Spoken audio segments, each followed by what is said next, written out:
Hey there, tonight we're diving into the raucous world of a 14th century medieval banquet. Not the fairy tale version you know, but the one where the jesters might juggle your dinner, and the spiced wine flows as freely as the gossip. If these stories help you unwind, I'd love a quick like or subscribe, but only if they're genuinely working for you. I'm curious where in the world you're listening from, so drop your location and local time in the comments. It's amazing seeing our little community span the globe through these historical tales. Now settle in, maybe turn on some white noise or grab your favorite blanket, and let's drift into tonight's story together. In the 14th century, a medieval banquet was the ultimate flex, a culinary concert with all the pomp of a royal wedding and the logistical finesse of a circus act. But hold your horses, or your war horses, as it were, because the reality of these feasts was less about romantic candlelit revelry and more about survival in a drafty stone barn. Picture a giant, unheated hall where the only thing colder than the weather was the social hierarchy. The grandiosity of these events was often tempered by the gritty logistics of feeding a small village in a place where indoor plumbing was as mythical as dragons. Let's talk guest lists. If you think your wedding seating chart was a nightmare, try arranging a banquet where your status determined whether you got a seat near the salt, or were banished to the nether regions of the hall with a bowl of something that might generously be called gruel. Salt, you see, was the medieval equivalent of a VIP pass. It was so valuable that it was the literal dividing line on the table. Sitting above the salt meant you were important enough to merit actual food, while below the salt was where dreams and appetites went to die. Now, about those halls. The romanticized image of a roaring fire in a cozy great hall tossed that into the moat. These were stone fortresses, and while they could withstand a siege, they were about as warm as a witch's heart. Banquets were held in what was essentially a medieval fridge, where guests had to worry about frostbite just as much as food fights. And speaking of food, let's debunk the myth of endless platters of roasted peacock and swan. Sure, those were on the menu, if you were the king or one of his most favored court members. The rest of the guests might find themselves gnawing on tough bread and stew that had more in common with glue than gourmet. But why go through all this trouble?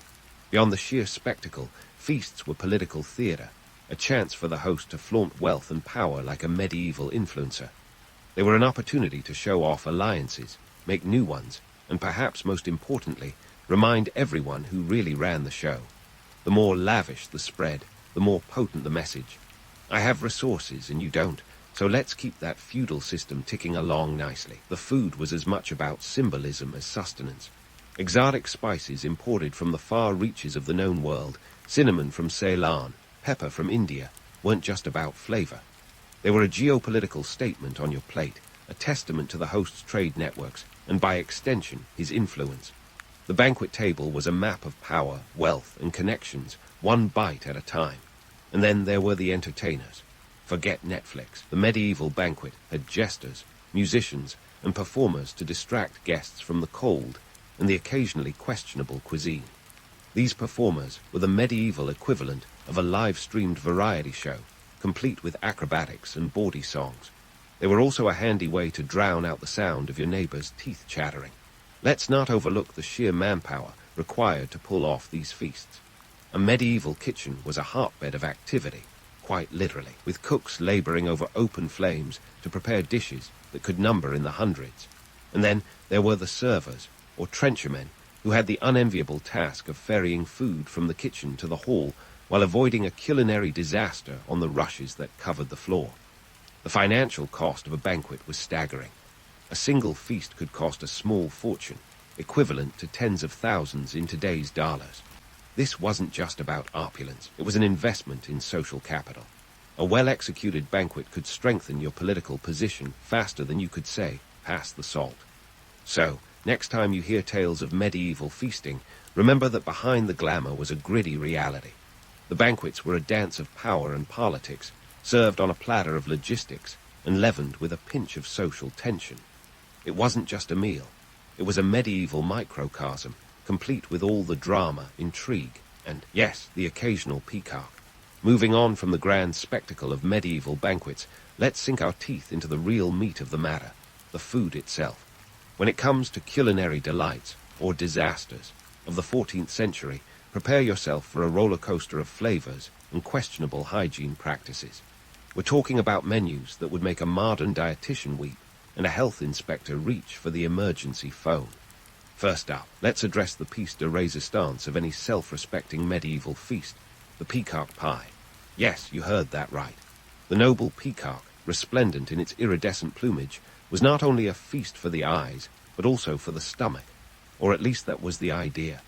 In reality, peacock meat was tough enough to give your jaw a workout worthy of a medieval gym. Yet, serving peacock was less about flavor and more about making a statement. Much like ordering the most expensive item on a menu today just to show off, the peacock was a literal status symbol with feathers. Now, if you're wondering how they kept these fantastical dishes fresh, the short answer is, they didn't. Medieval kitchens were like the Wild West of food safety. Forget refrigeration. Your best bet was a drafty cellar and a prayer. Meat was often heavily salted or smoked to stave off spoilage, but that was more of a suggestion than a guarantee. The reality was that medieval diners probably ingested more penicillin precursors than they knew, thanks to accidental fermentation and a laissez-faire attitude to what constituted fresh. And then there was the medieval obsession with spices. We're not talking a dash of nutmeg here or a sprinkle of cinnamon there. No, spices were the bling of the banquet, a testament to your wealth and connections. Pepper, cloves, and saffron weren't just ingredients. They were geopolitical power plays. With a single sack of pepper costing as much as a working man's annual salary, you can imagine the kind of flex it was to sprinkle that on your meat. The irony. These potent seasonings were often used to mask the less-than-fresh flavors of meat that had seen better days. But let's not forget the preparation process itself. Picture a medieval kitchen, a smoky, bustling hive of activity where cooks wielded knives with the precision of a surgeon and the safety protocols of a juggler. Hygiene was more of a concept than practice. Water quality was dubious at best, and hand-washing. Only if you were fancy enough to have a basin of water nearby, and even then, it was more of a ceremonial splash than a thorough scrub. Despite these questionable practices, medieval cooks were remarkably inventive. When life gave them lemons, or more likely, a dubious cut of meat, they made something resembling lemonade. Enter the world of enhancements, sauces so rich they could hide a multitude of sins. A popular choice was cameline sauce, a concoction of cinnamon, ginger, and vinegar that could make even the most suspect roast palatable. And let's not ignore the medieval penchant for illusion. Ever hear of a subtlety? These were edible art pieces designed to dazzle, often shaped into fantastical animals or mythical creatures. Imagine biting into what looks like a swan, only to find a surprise blend of meat inside. These culinary sleights of hand were less about taste and more about the medieval joy of culinary catfishing. All this, of course, begs the question. How did anyone survive these gastronomic gambits? The answer lies in the human ability to adapt and to build up a stomach of steel. Medieval diners had the constitution to handle what would likely send modern bellies into revolt. So, next time you're at a dinner party, offering up tales of medieval cuisine might just make your overcooked chicken seem like a Michelin-starred masterpiece. In the end, while the medieval menu might sound like a culinary horror story, remember that it was also a form of expression, a testament to the times. The food was as much about survival and social standing as it was about sustenance. It was a world where a pie could speak volumes, about wealth, power, and the human spirit's uncanny ability to find joy in the most unexpected places. So, as we chew on these morsels of history, let's keep the appetite for discovery alive, because the medieval banquet is far from over, and there is plenty more to feast upon. Speaking of unexpected places, let's talk about the entertainment that turned these medieval banquets into a veritable Woodstock of the 14th century, minus the flower power and questionable hygiene. It wasn't just about filling your belly with enough salted meat to challenge your dental work. It was about keeping your guests entertained long enough to forget the drafty hall and the fact that they'd been chewing on the same piece of gristle for an hour.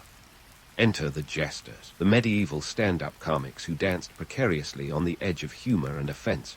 Their jokes. Let's just say even Chaucer might have rolled his eyes. These performers were the original purveyors of dad jokes, the kind that were old even back then. But in a world where laughter was as scarce as a warm hearth, Jesters were a vital piece of the social puzzle. They'd juggle, perform acrobatics, and deliver biting satire that could cut through the tension like a knife through butter, or a knight through an enemy's armor. Minstrels also roamed these banquets, strumming lutes and singing ballads that often bore the same relationship to truth as a medieval map did to geography, vaguely resembling reality at best. Their songs recounted tales of legendary knights and epic quests, but let's be real. These ballads were as much about accuracy as a modern-day tabloid. The minstrel's real talent was in adaptation, spinning tales that flattered the host's ego and subtly reminded everyone who was footing the bill for the feast. Now, if song and jest weren't enough to keep the revelers from nodding off into their trenches, there was always dancing. Medieval dancing was less about elegance and more about organized chaos. Picture a room full of people who'd been hitting the mead a bit too hard, trying to remember steps that were probably unclear even when sober. It was a cacophony of stomping feet and swirling skirts, often leading to more than a few sprained ankles and bruised egos. But in a time before tick-tock dances and viral challenges, it was the closest you got to cutting loose. And speaking of cutting loose, let's not forget the tournaments. These were less about friendly competition and more about controlled mayhem. Imagine a medieval version of Fight Club, with knights charging at each other in a blur of metal and testosterone. These contests were often staged for the entertainment of banquet guests, a spectacle of skill and valor that doubled as a not-so-subtle reminder of the host's martial prowess. The winners earned glory and perhaps the favor of a fair maiden, or at the very least, a strong drink. Ah, drink. The medieval banquet was awash with alcohol, the social lubricant that turned even the most staid noble into an aspiring poet or a reckless fool. Ale, mead, wine. If it could be brewed, fermented, or distilled, it was on the table. This was partly because water quality was about as reliable as medieval medical advice, but also because drinking was woven into the social fabric. Libations were raised to honor guests, toast alliances, and sometimes just to make the cold stones of the banquet hall feel a little less oppressive. Alcohol flowed as freely as the questionable tales being spun by the minstrels, and with it came the inevitable descent into chaos, as inhibitions melted away like a snowflake on a dragon's tongue. What began as a dignified affair often devolved into a merry, or messy, celebration, with guests stumbling into the wee hours. This transformation from stately banquet to raucous revelry was as predictable as the sunrise, and often just as bright in its intensity. But here's where things get really interesting. These banquets were often multi-day affairs. What started as a single evening of excess could morph into a several-day festival of indulgence, where time became as fluid as the wine. Guests who managed to survive the night would wake to another round of feasting and festivities, their senses dulled, but their spirits undeterred. It was a marathon of merriment, a testament to endurance only rivaled by the night's tournaments themselves. Of course, this excess came with its own set of consequences. Regrettable decisions were as common as the trenchers of stew. Alliances were forged and broken over the course of a single evening, and reputations could rise or fall as quickly as the level of ale in a tankard. The banquet was a high-stakes game of social chess, played out in a haze of music, laughter, and the heady scent of roasted meat. But perhaps the most telling aspect of these medieval banquets was their role as a mirror to the society that hosted them. They were a microcosm of medieval life, where the lines between class, power, and pleasure blurred in the candlelight. For a society so rigidly structured, the banquet offered a rare glimpse of fluidity, a chance for knights, nobles, and jesters alike to rub shoulders, if only until the morning light revealed the harsh realities of status and hierarchy once more. So, as we dig deeper into the world of medieval banquets, remember that the entertainment was more than just a diversion. It was the lifeblood of the event, a vibrant tapestry of sound and spectacle that kept the wheels of social interaction turning. And as we move forward, watch for the ways these revelries shape the cultural and political landscapes, because the story of the medieval banquet is far from over. It's a tale of power and play, where each jest, ballad, and toast added another layer to the legend, and the reality of life in the Middle Ages. So, speaking of medieval banquets as mirrors to society, let's talk about the folks who footed the bill for these grand affairs. Spoiler alert, It wasn't the jesters or the minstrels. Hosting a medieval banquet was like throwing a lavish party with the added thrill of risking your entire estate. We're talking expenses that could rival the GDP of a small kingdom, with the host often left wondering if they'd have to hawk the family jewels to cover the costs. First off, let's debunk the idea that these banquets were casual get-togethers. Think of them more as a medieval version of the Met Gala, except with fewer celebrities and more knights in slightly rusty armor. The guest list was a who's who of the local nobility, each arrival potentially straining the host's purse, strings like a looped string on the verge of snapping. Inviting the creme de la creme of society was a delicate dance of politics and power, and the wrong move could mean social exile faster than you can say, "Pass the mead." Now, why throw these extravagant shindigs in the first place? Simple. Social capital. In a world where your social status was as precarious as a jester on a unicycle, a successful banquet could elevate you from a mere noble to the talk of the realm. Banquets were strategic investments, not unlike buying a seat on the board of your local medieval hedge fund. The more lavish the feast, the more you could flaunt your wealth and influence, reminding everyone that while castles may crumble, social prestige is forever, or at least until the next banquet. Speaking of costs, let's take a look at the financial underpinnings of these feasts. The price tag of a medieval banquet was, in a word, astronomical. We're talking upwards of £200, a staggering sum when you consider that a skilled craftsman might earn a mere £3 a year. That's right, a single banquet could cost as much as 66 years of hard labor. To put it in modern terms, it's like hosting a party that costs the equivalent of a Ferrari, except instead of a sleek car, you get a hall full of tipsy nobles and a headache that lasts for days. Now, what exactly were these lofty sums paying for? First, there was the food, an entire ecosystem of meats, pies, and those infamous peacocks. The sheer volume of provisions required could empty a marketplace faster than a Black Friday sale. And let's not forget the spices, those tiny, potent packets of prestige. With a single pound of saffron costing as much as a horse, you can see why sprinkling it on your dish was the medieval equivalent of wearing a Rolex. Then there was the entertainment. You didn't just hire a jester and call it a day. Oh no, the host curated a veritable variety show of performers, minstrels, acrobats, and even fire eaters, for when the banquet needed a little extra heat, were all part of the package. These entertainers commanded fees that could make even a modern-day wedding DJ blush. And that doesn't even account for the impromptu medical bills when the odd knight decided that juggling swords after too much ale was a good idea. But the real kicker, even with such exorbitant costs, banquets were often expected. A noble's reputation was like a fragile souffle. One misstep, and it could all come crashing down. In a world where appearances mattered as much as lineage, hosting a banquet was a necessity, a testament to your ability to uphold the social order and reinforce your place within it. It was the ultimate flex, a reminder to your peers and rivals alike that you were a force to be reckoned with. Of course, not every noble could afford these opulent gatherings. Enter the concept of sponsorship, a polite way of saying, "Help me pay for this, and I'll owe you one." Wealthier nobles might lend a hand, sharing the financial burden in exchange for future favors or alliances. These arrangements were as delicate as a court dance, with each partner keenly aware of the balance of power and the potential benefits of such an alliance. And speaking of alliances, banquets were fertile ground for political maneuvering. Much like a modern-day power lunch, these feasts offered opportunities to forge alliances, negotiate treaties, and occasionally plot the odd coup. The banquet hall was as much a battlefield as any tournament, where words and gestures carried weight far beyond the edges of the table. A well-timed toast or a whispered conversation could seal a deal or unravel one. But let's not forget the flip side of this coin.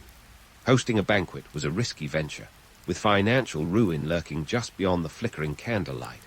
Many a noble found themselves in debt, their estates mortgaged to the hilt in the pursuit of social glory. While some managed to weather the storm, others discovered that the cost of a single feast could haunt their families' fortunes for generations. So, as we delve deeper into the world of medieval banquets, remember that behind the glittering facade lay a complex web of economic and political intrigue. These feasts were more than just opulent displays of wealth. They were carefully orchestrated performances where fortunes could be made or lost, alliances forged or shattered. It was a dance of power and prestige, where every gesture was laden with meaning and every bite tasted like potential.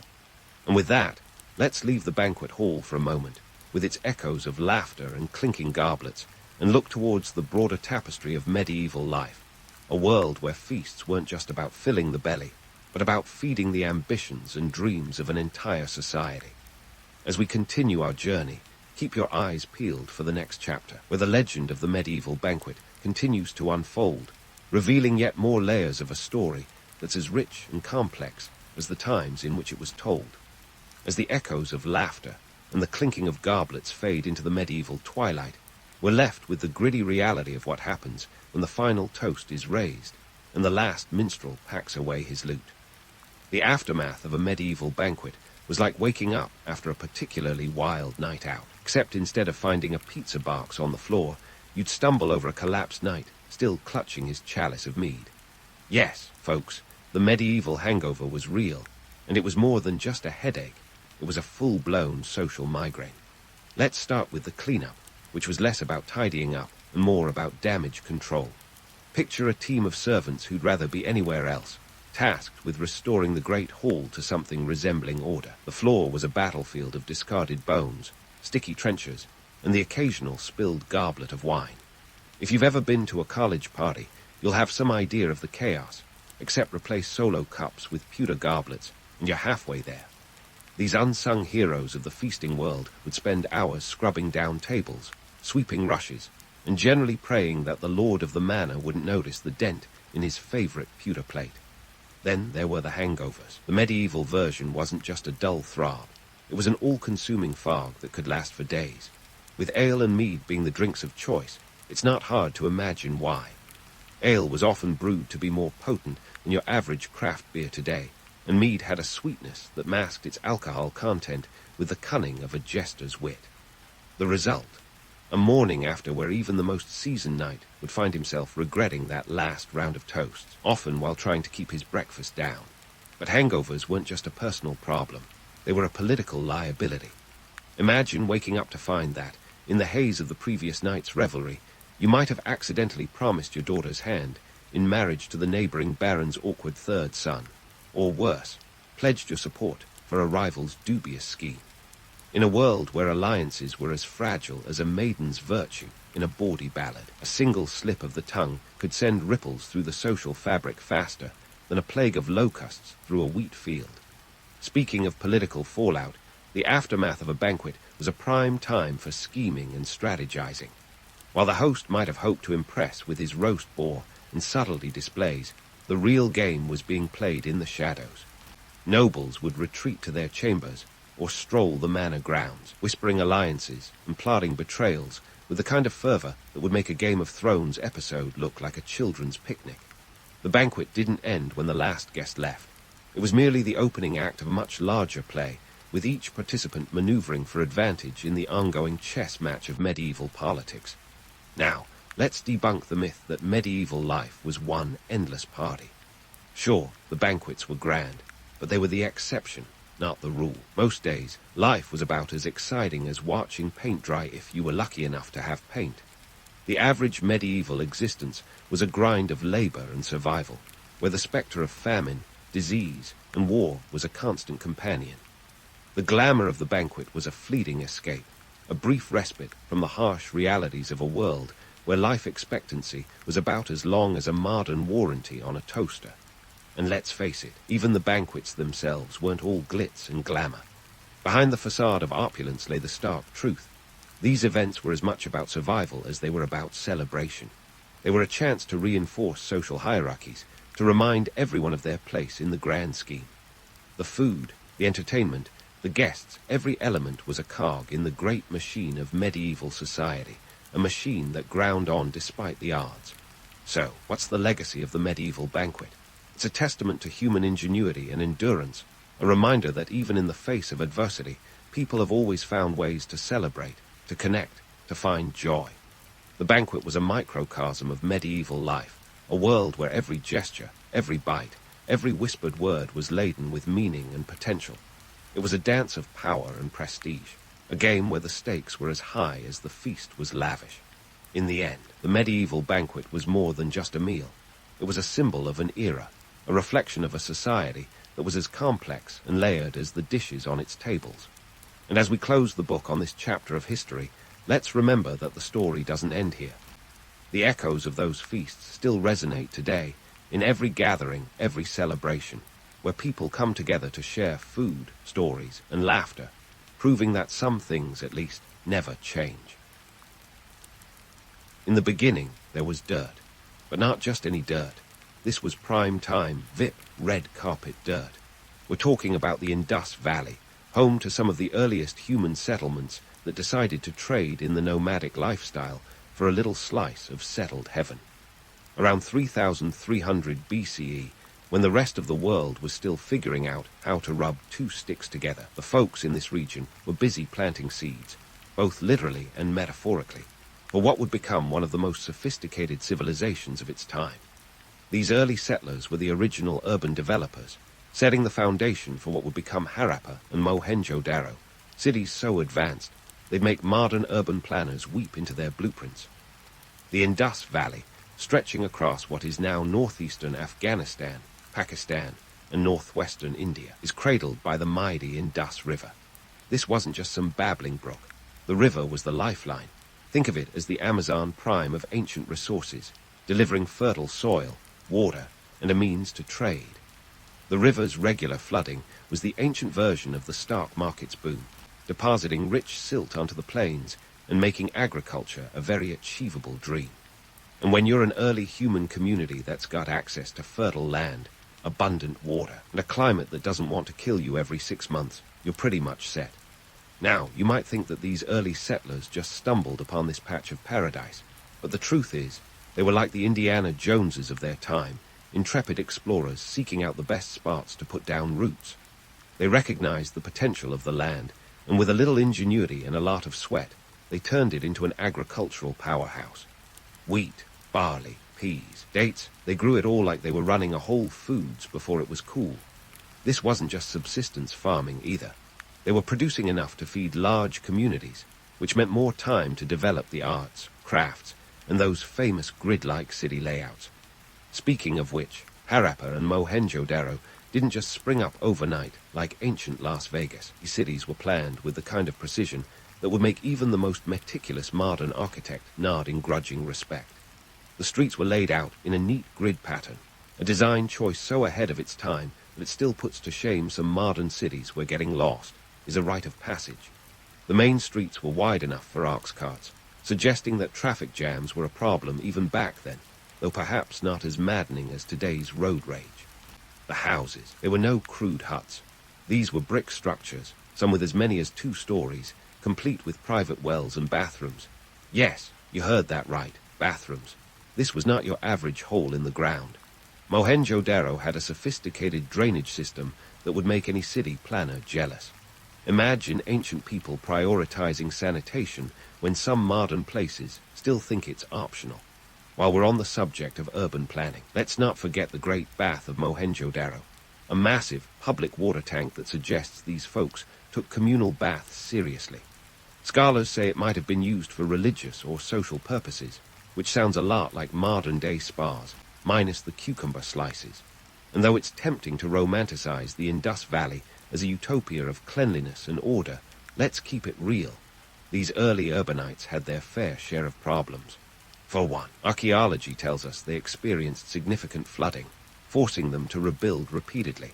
At least they could take comfort in knowing they weren't alone in dealing with Mother Nature's mood swings. As for governance, while we don't have the equivalent of an Indus Valley constitution or any political manifestos etched in stone, the city's organization suggests some form of governance, perhaps a council of elders or a tribal leader. Whoever was in charge, they certainly knew how to run a tight ship, ensuring that the city ran smoothly and efficiently, which is more than can be said for some modern administrations. The Indus script, a collection of symbols found on pottery, seals, and tablets, remains undeciphered to this day. It's like the ultimate ancient puzzle that linguists and historians are still trying to crack. Some suggest it was used for trade, others think it might have held religious significance. Either way, it adds an air of mystery to a civilization that already seems too good to be true. So what's the takeaway from this early chapter in human history? The Indus Valley settlers were a testament to human ingenuity and adaptability. They took a fertile piece of land and turned it into a thriving civilization, complete with advanced urban planning, agriculture, and trade networks. They were the ancient world's overachievers, setting a high bar for all who came after. And while we may never fully understand every aspect of their society, one thing's for sure. The Indus Valley civilization was no flash in the pan. It was a masterpiece of human collaboration and innovation. Speaking of masterpieces, let's take a detour from the architectural wonders and delve into the economic prowess of the Indus Valley civilization.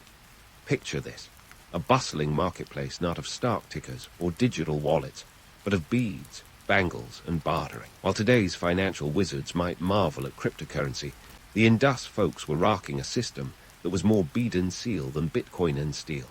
Now, you might wonder how a civilization could thrive without a coin in sight. Spoiler, they didn't need one. Instead, they mastered the art of the barter system. Imagine trading your extra grain or those handcrafted parts for a neighbor's surplus of fish or a shiny new set of beads. Barter was less about penny pinching and more about community building, a concept that might send shivers down the spine of modern capitalists. And those beads, they weren't just for looking pretty. They were the bling of the ancient world, a status symbol that spoke louder than words, or coins, for that matter. Their trade networks were the stuff of legends, stretching from the local bazaars of Harappa and Mohenjo-Daro all the way to Mesopotamian cities like Ur and Lagash. That's right, they didn't just keep their economic prowess hidden in the valley. The Indus merchants were ancient globetrotters, sending goods across land and sea with an efficiency that would make FedEx blush. Artifacts like carnelian beads and luxury items have been found in Mesopotamian sites, a testament to the Indus' far-reaching trade connections. They shipped goods over 500 miles away, a journey that makes our complaints about long-haul flights seem downright petty. But here's where it gets intriguing. No visible currency. You might think this would lead to chaos, but the Indus Valley economy was a well-oiled machine. Instead of coins, they used seals, a kind of ancient credit card or business card rolled into one. These clay or stone seals bore intricate carvings, usually depicting animals or mythical creatures, and were used to mark ownership or validate trade agreements. It's like having a personalized stamp that says, "This is officially legit." The seals are fascinating not just for their utility, but for their artistry. They were small, portable pieces of art, a blend of form and function that would make any minimalist designer swoon. Each seal had a unique design, suggesting a level of individual branding that predates modern marketing by a few millennia. It's like they invented the logo before McDonald's ever dreamed of the golden arches. Now, let's address the elephant, or should I say unicorn, in the room. Some of these seals depict a creature that looks suspiciously like a unicorn, sparking all sorts of mythical speculation. Were the Indus Valley folks the original unicorn believers? While it's a delightful notion, the reality is probably far less magical. Scholars generally agree it represents a bull or a composite animal used in religious rituals. But hey, who doesn't love a little mystery? So, what was the secret sauce that kept this economic engine running smoothly? Besides their knack for trade, it was a reliance on agriculture that ensured they had a steady stream of goods to barter. The fertile plains of the Indus Valley produced more than enough to feed the local population and provide surplus for trade. They grew wheat, barley, peas, lentils, and cotton. Yes, cotton. They were among the first to cultivate it, leaving their mark on fashion history long before the first runway show. Talk about being ahead of your time.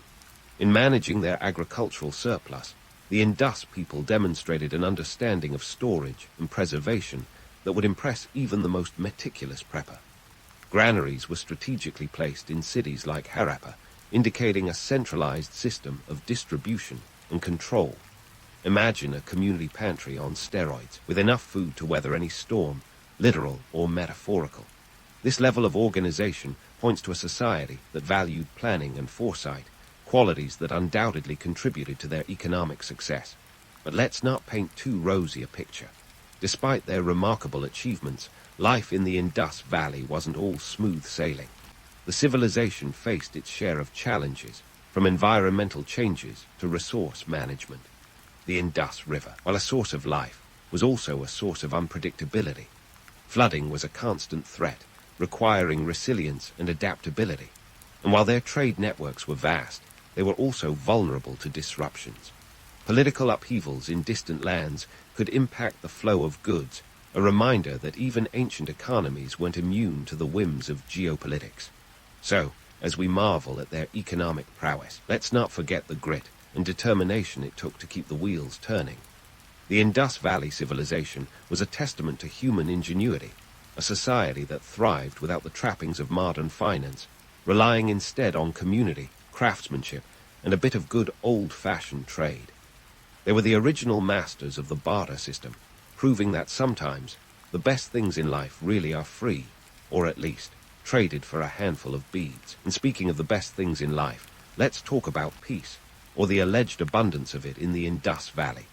This civilization has long been branded as the ancient world's Switzerland, a peaceful haven while the rest of the world was busy perfecting the art of warfare.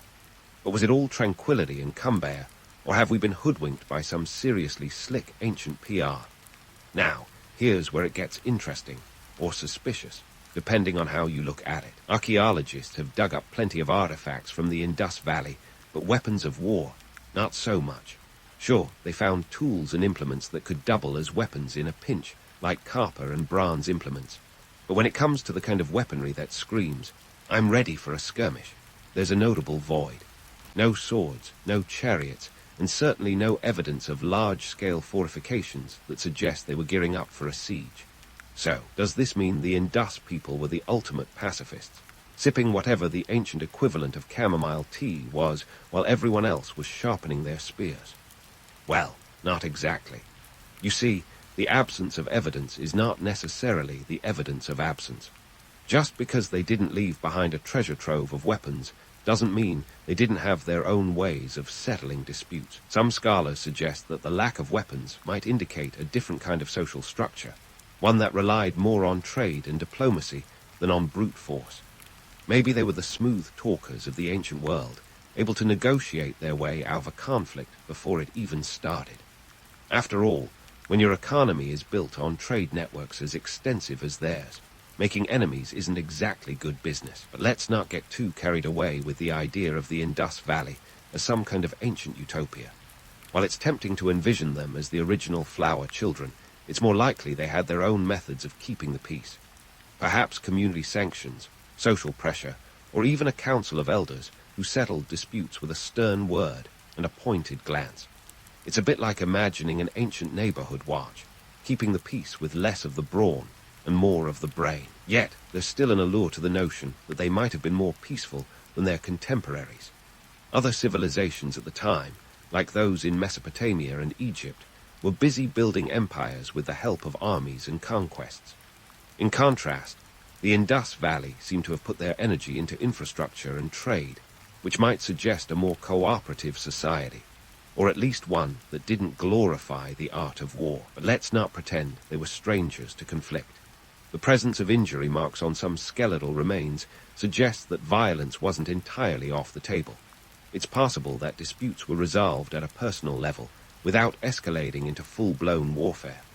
Picture a society where the occasional personal vendetta might erupt into a scuffle, but not necessarily lead to the razing of cities. It's a bit like ancient reality TV drama, tense, personal, but not world-ending. The Indus Valley's urban planning also offers clues about their social dynamics. Unlike the towering ziggurats and pyramids of their contemporaries, their cities lacked grandiose monuments to military might. Instead, they focused on practicalities like drainage systems and granaries. It's a bit like visiting a city with more public libraries than military museums.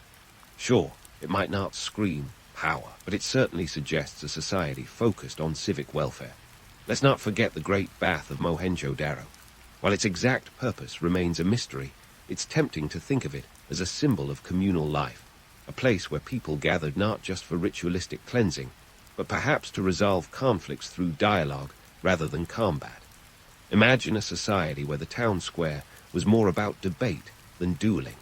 In a world where might often equaled right, the Indus Valley's apparent emphasis on infrastructure and trade over military conquest sets them apart. But before we canonize them as saints of ancient history, Let's remember that absence of evidence isn't evidence of absence. They might have had their fair share of conflicts, just not the kind that left behind armored battalions and battlefield scars.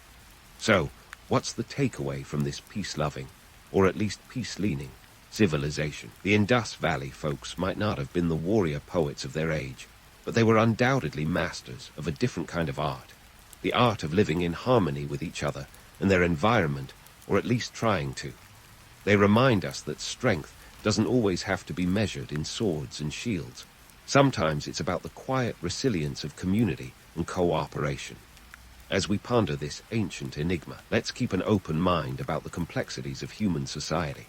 The Indus Valley civilization might not have left us a manual on peacekeeping, but their legacy challenges us to think beyond the battlefield and consider the myriad ways people have sought, and sometimes failed, to live together. But don't pack up your archaeology kit just yet. There's still more to uncover about this civilization, from its enigmatic script to its eventual decline. So stick around, because the Indus Valley has more secrets to spill, and we're just getting started unraveling their ancient tapestry. As we stick our shovels deeper into the mysteries of the Indus Valley civilization, let's zoom in on the tech-savvy side of this ancient society. Because yes, even 4,000 years ago, human ingenuity was alive and kicking. And no, we're not talking about the kind of tech that'll make your iPhone jealous, but advancements that would earn a solid nod of approval from any engineer worth their slide rule.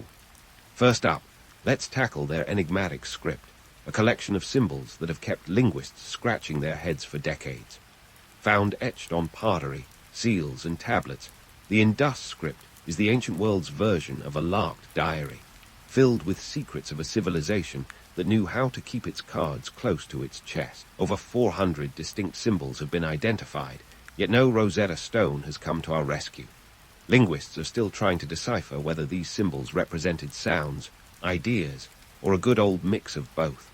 It's as if the Indus people took a leaf out of the ultimate cryptic crossword, leaving future generations to squint at these symbols and collectively mutter, "What on earth?" And while the script remains a tantalizing mystery, it's a reminder of the complexity and sophistication of the Indus culture.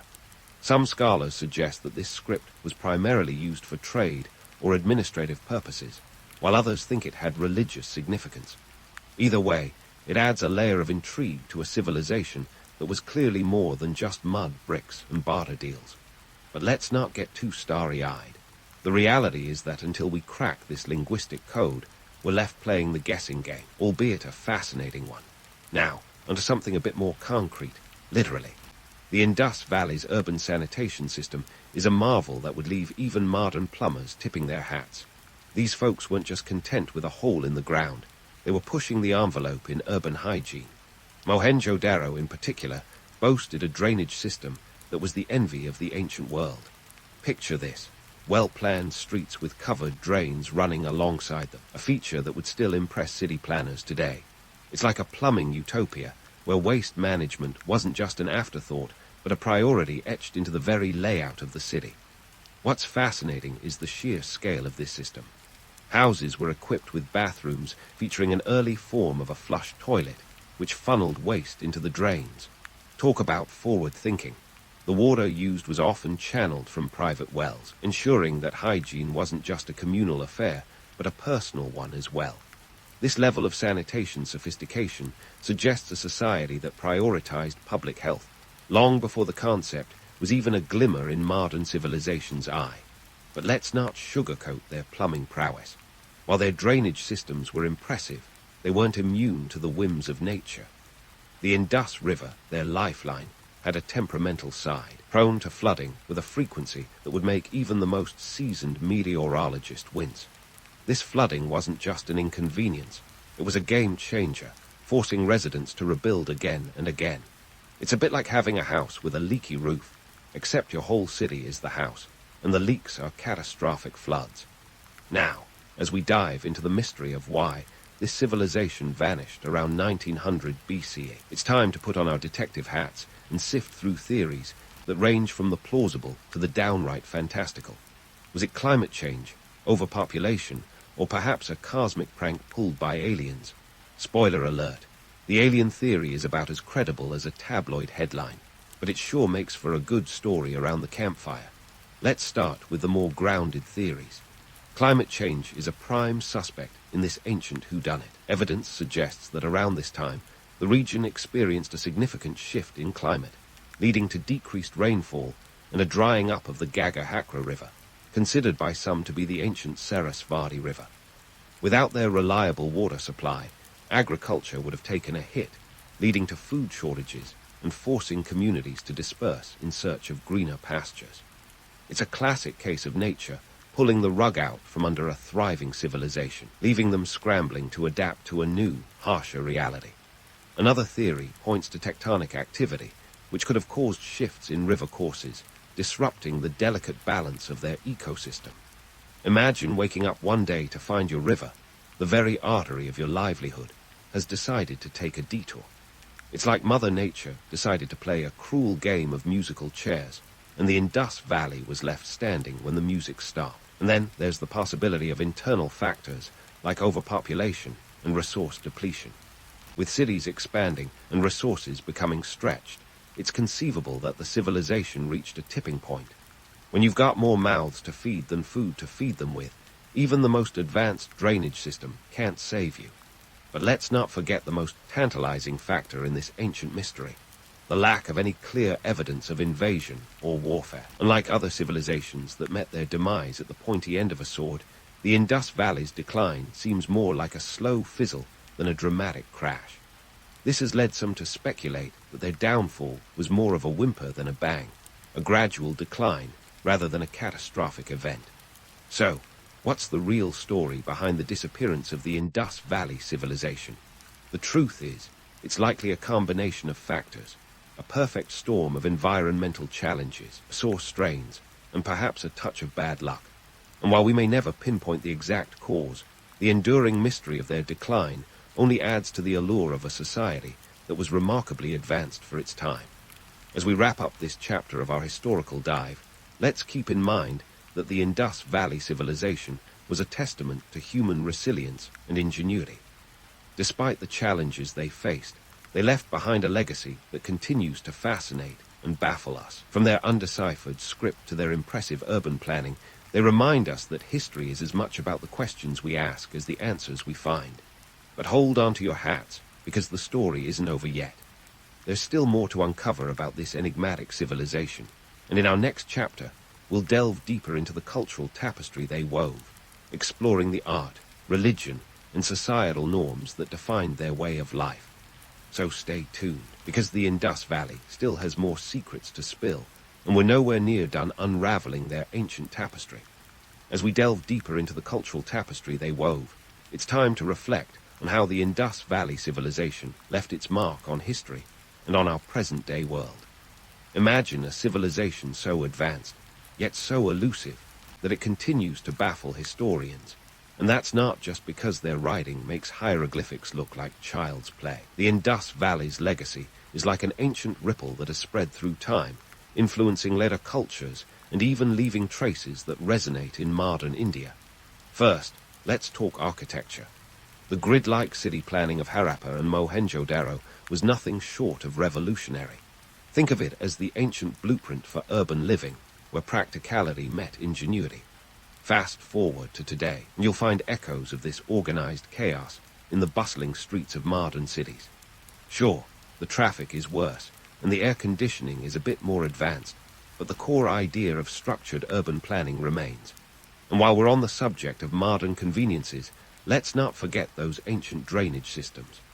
The Indus folks were basically the unsung heroes of sanitation, setting a standard that some parts of the world are still trying to catch up with. So next time you're stuck in traffic, just remember, it could be worse.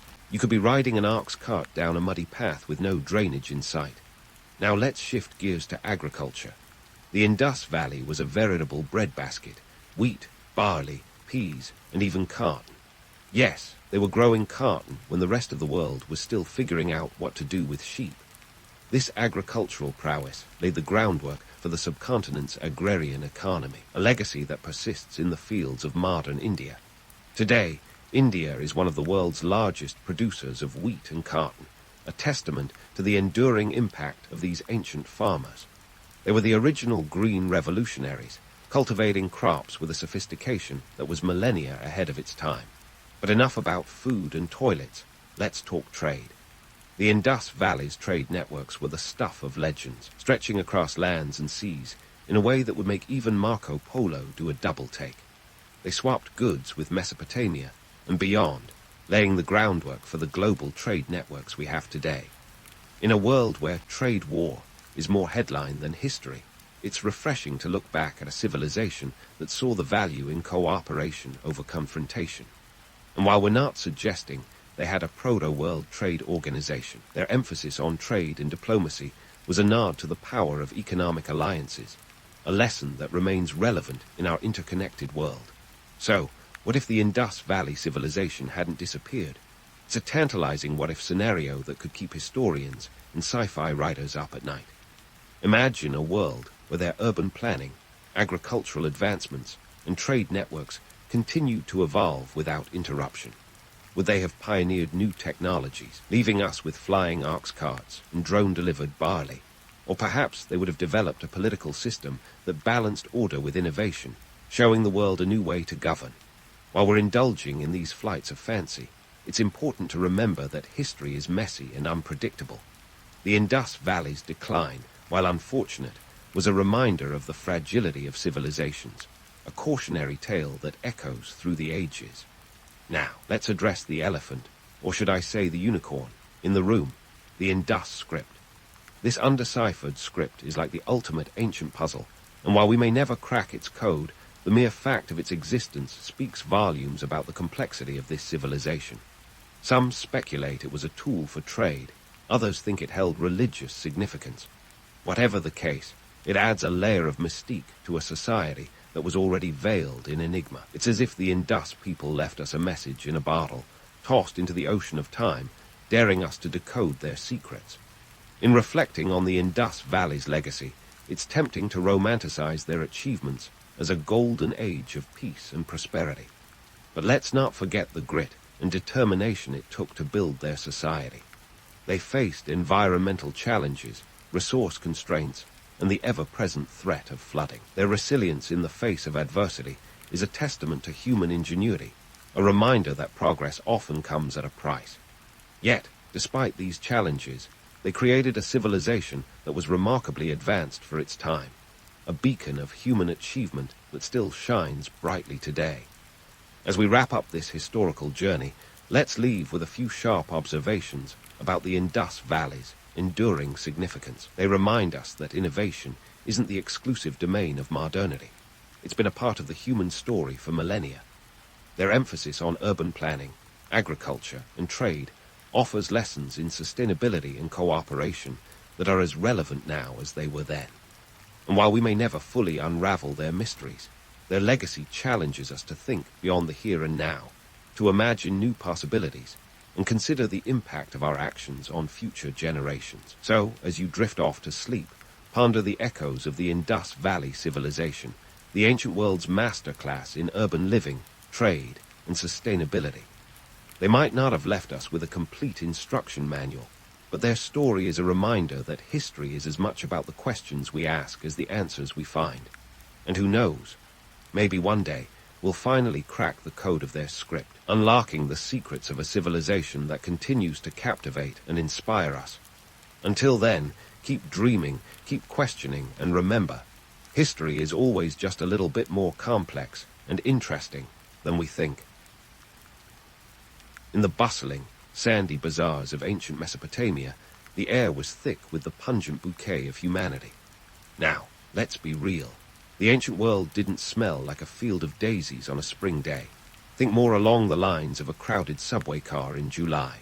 It's no wonder that in this aromatic kaleidoscope, people started looking for ways to make life a little less nose-wrinkling. Enter the early art of perfumery, a blend of religious devotion and a desperate plea for olfactory mercy. The Mesopotamians, those inventive folks who gave us cuneiform and the wheel, also pioneered the art of scent-making. Their perfumes weren't just about smelling nice for a night on the town. They were deeply entwined with religious ceremonials. Imagine mixing a potion to summon the favor of the gods or to sanctify a temple. In those days, Smelling good wasn't just a luxury. It was a divine necessity. Frankincense and myrrh were the stars of this show, wafting from temple altars as offerings to deities who presumably had a much better sense of smell than the average Babylonian. The recipes for these aromatic concoctions were as guarded as state secrets.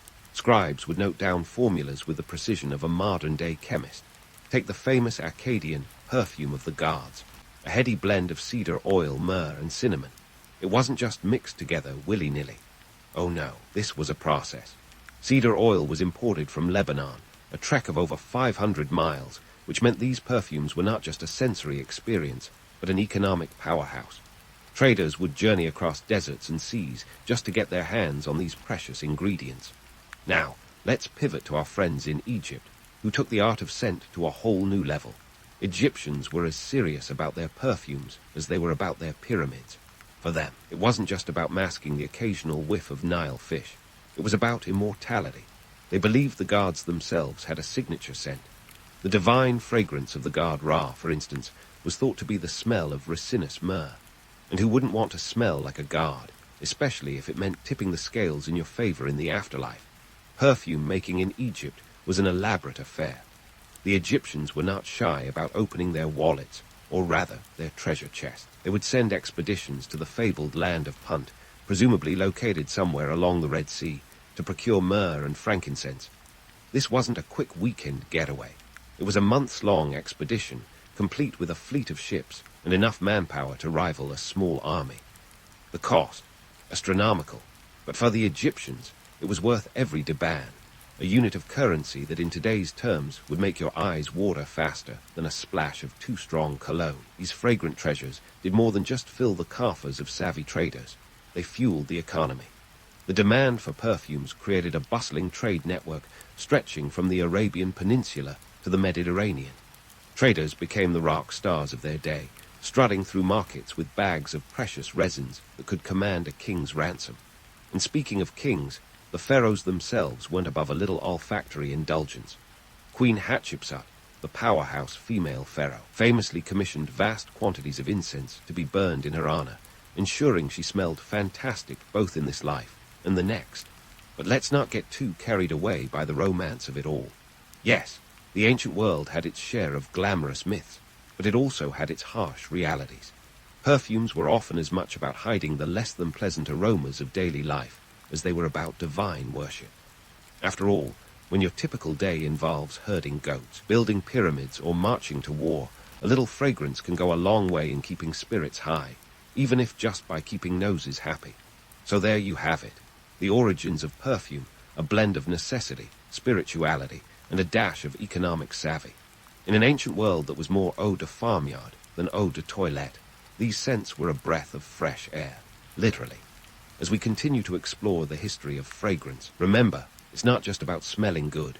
It's about power, trade, and sometimes the simple pleasure of not smelling like yesterday's fish market. Now, let's hop on our metaphorical time machine and take a fragrant journey to ancient Greece and Rome, where perfume wasn't just about smelling pleasant. It was about making a statement. Forget about subtlety. These ancient powerhouses turned scent into a symbol of status and authority, much like a modern-day mogul with a penchant for designer cologne. In Greece, the art of perfumery was so esteemed that it danced its way into every aspect of society, from the athletic to the divine. Think about the Olympic Games, a sweaty affair if ever there was one. Athletes would anoint themselves with aromatic oils before competing, hoping to not only look like a Greek god, but smell like one too. This wasn't just about personal hygiene, although that was a bonus. It was about embodying excellence. When you're sprinting towards glory in front of thousands, smelling like a winner is half the battle, right?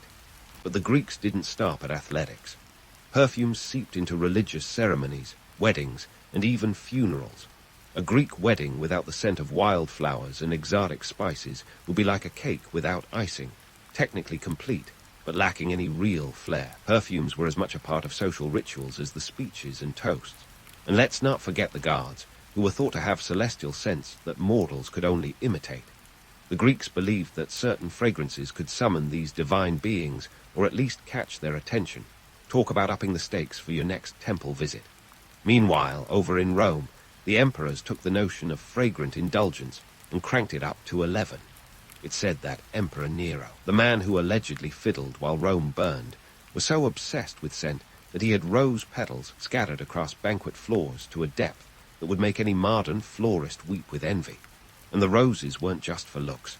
Nero wanted the air drenched in aroma, ensuring that his guests left with a sensory experience that lingered longer than any imperial decree. Speaking of economic realities, let's talk about the staggering costs associated with these olfactory obsessions. Perfume ingredients were imported from as far afield as India and Arabia, a logistical nightmare that would make even the most seasoned spice trader break a sweat. The Romans didn't just import the raw materials, they imported expertise. Skilled perfumers, often from Egypt and the Levant, were in high demand and could command hefty salaries. Roman elites would spare no expense to have the latest scents concocted for them, often spending what would be equivalent to thousands of today's dollars on a single amphora of perfume. That's right, smelling good in ancient Rome could cost as much as a luxury car today. But let's not get carried away with the romance of it all. For every elegant soiree drenched in jasmine and myrrh, there were dozens of Romans who couldn't afford such luxuries. The average Roman citizen was more likely to experience the scent of the forum, a heady mix of sweat, livestock, and the occasional whiff of civic pride, than the delicate aroma of imported frankincense. Perfume was a luxury reserved for the upper echelons, a stark reminder of the social divides that permeated Roman society. And here's where we bust a myth or two. While it's tempting to imagine every Roman bathing in rose water and lounging in perfumed gardens, the reality was far more gritty. Public baths, the social hubs of the day, were often overwhelmed by the sheer volume of bodies and the less than gentle scents they brought with them. Perfume was less about personal expression and more about survival in a society where the olfactory offense was a daily battle. So there you have it, the fragrant world of ancient Greece and Rome, where scent was as much about showing off as it was about smelling sweet. It was a time when a well-chosen fragrance could elevate you to the status of a demigod, or at least make you feel like one for a day. As we move forward in our aromatic adventure, keep in mind that for the ancients, perfume was not just a frivolous indulgence. It was a potent symbol of power, wealth, and identity in a world where your scent could speak louder than words. And if you think the Greeks and Romans were the only ones who took their scents seriously, just wait until we dive into the fragrant opulence of later periods. But for now, let's savor this slice of history, where the air was thick with the scent of ambition and the occasional hint of rose. Now, with our olfactory senses firmly planted in the ancient world, let's hop onto the Silk Road, a veritable superhighway of scents and spices that connected civilizations from China to the Mediterranean. Think of it as the original Amazon Prime, but with a delivery time of several months and a shipping fee that might just bankrupt a small kingdom. This wasn't just a road, it was a lifeline, a bustling artery of trade that carried not only goods, but also ideas, cultures, and yes, the odd bandit or two. The Silk Road was a logistical nightmare and a trader's dream, stretching over 4,000 miles through some of the most inhospitable terrain known to man. From the blazing deserts of Central Asia to the snow-capped peaks of the Himalayas, merchants risked life, limb, and occasionally sanity to transport their precious cargo. Perfumes and spices were the Bitcoin of their day, portable, valuable, and universally coveted. These weren't just items of trade. They were the currency of diplomacy and luxury, capable of opening doors and influencing the highest echelons of power. Let's talk numbers. A single caravan could consist of hundreds of camels, each laden with goods worth a small fortune. Take frankincense and myrrh, for example, which were so prized that their trade routes were protected with the fervor of a dragon guarding its hoard. At their peak, these aromatic resins were more valuable than gold, with a pound of myrrh fetching a price equivalent to a modern-day luxury watch. And if you think that sounds extravagant, consider this. The Roman Empire reportedly spent over 100 million sesterces annually on Eastern imports, a sum that could fund a modest army or a seriously extravagant toga party. Now, before we romanticize the whole endeavor as one giant, fragrant road trip, let's bust a few myths. This wasn't all silk and spice, and everything nice. The Silk Road was fraught with peril, from treacherous weather to sticky-fingered bandits who fancied themselves early adopters of the five-finger discount. These bandits weren't just after the goods. They were after the glory of a successful heist, a reputation that could rival even the most legendary traders. Imagine being known as the rogue who swiped a caravan of the emperor's finest frankincense. That's a story to tell the grandkids. But it wasn't all doom and gloom. The Silk Road also sparked the earliest forms of brand loyalty. Traders would go to great lengths to secure the finest quality products, knowing that a good reputation was worth its weight in gold, or, in this case, cinnamon. Cities like Baghdad and Samarkand became bustling hubs of commerce, where merchants haggled over prices and swapped stories of their travels. A well-traveled trader could retire on the profits of a few successful trips, assuming they weren't waylaid by bandits, or worse, bureaucratic red tape. Speaking of which, let's not forget the role of governments in this fragrant tapestry. From the Han Dynasty to the Roman Empire, rulers understood the economic and political power of controlling these aromatic trade routes. They built roads, established garrisons, and even entered into diplomatic marriages to secure alliances and ensure the safe passage of goods. The scent trade wasn't just a business. It was statecraft, a tool for building empires and forging alliances that could withstand the test of time and the occasional hostile takeover. And let's not overlook the cultural exchanges that these trade routes fostered. The Silk Road was a melting pot of ideas, where traders swapped not only goods, but also stories, religions, and technologies.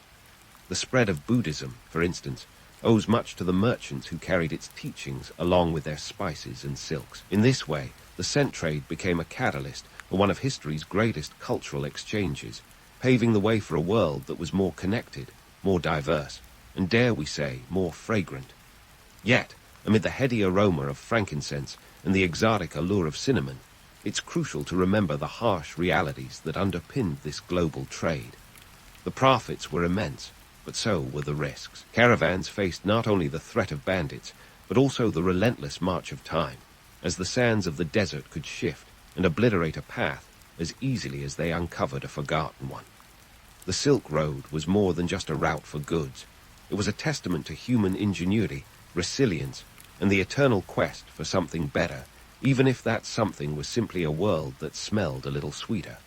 So, as we draw our exploration of this ancient trade network to a close, let's remember that the Silk Road was not just about the exchange of goods.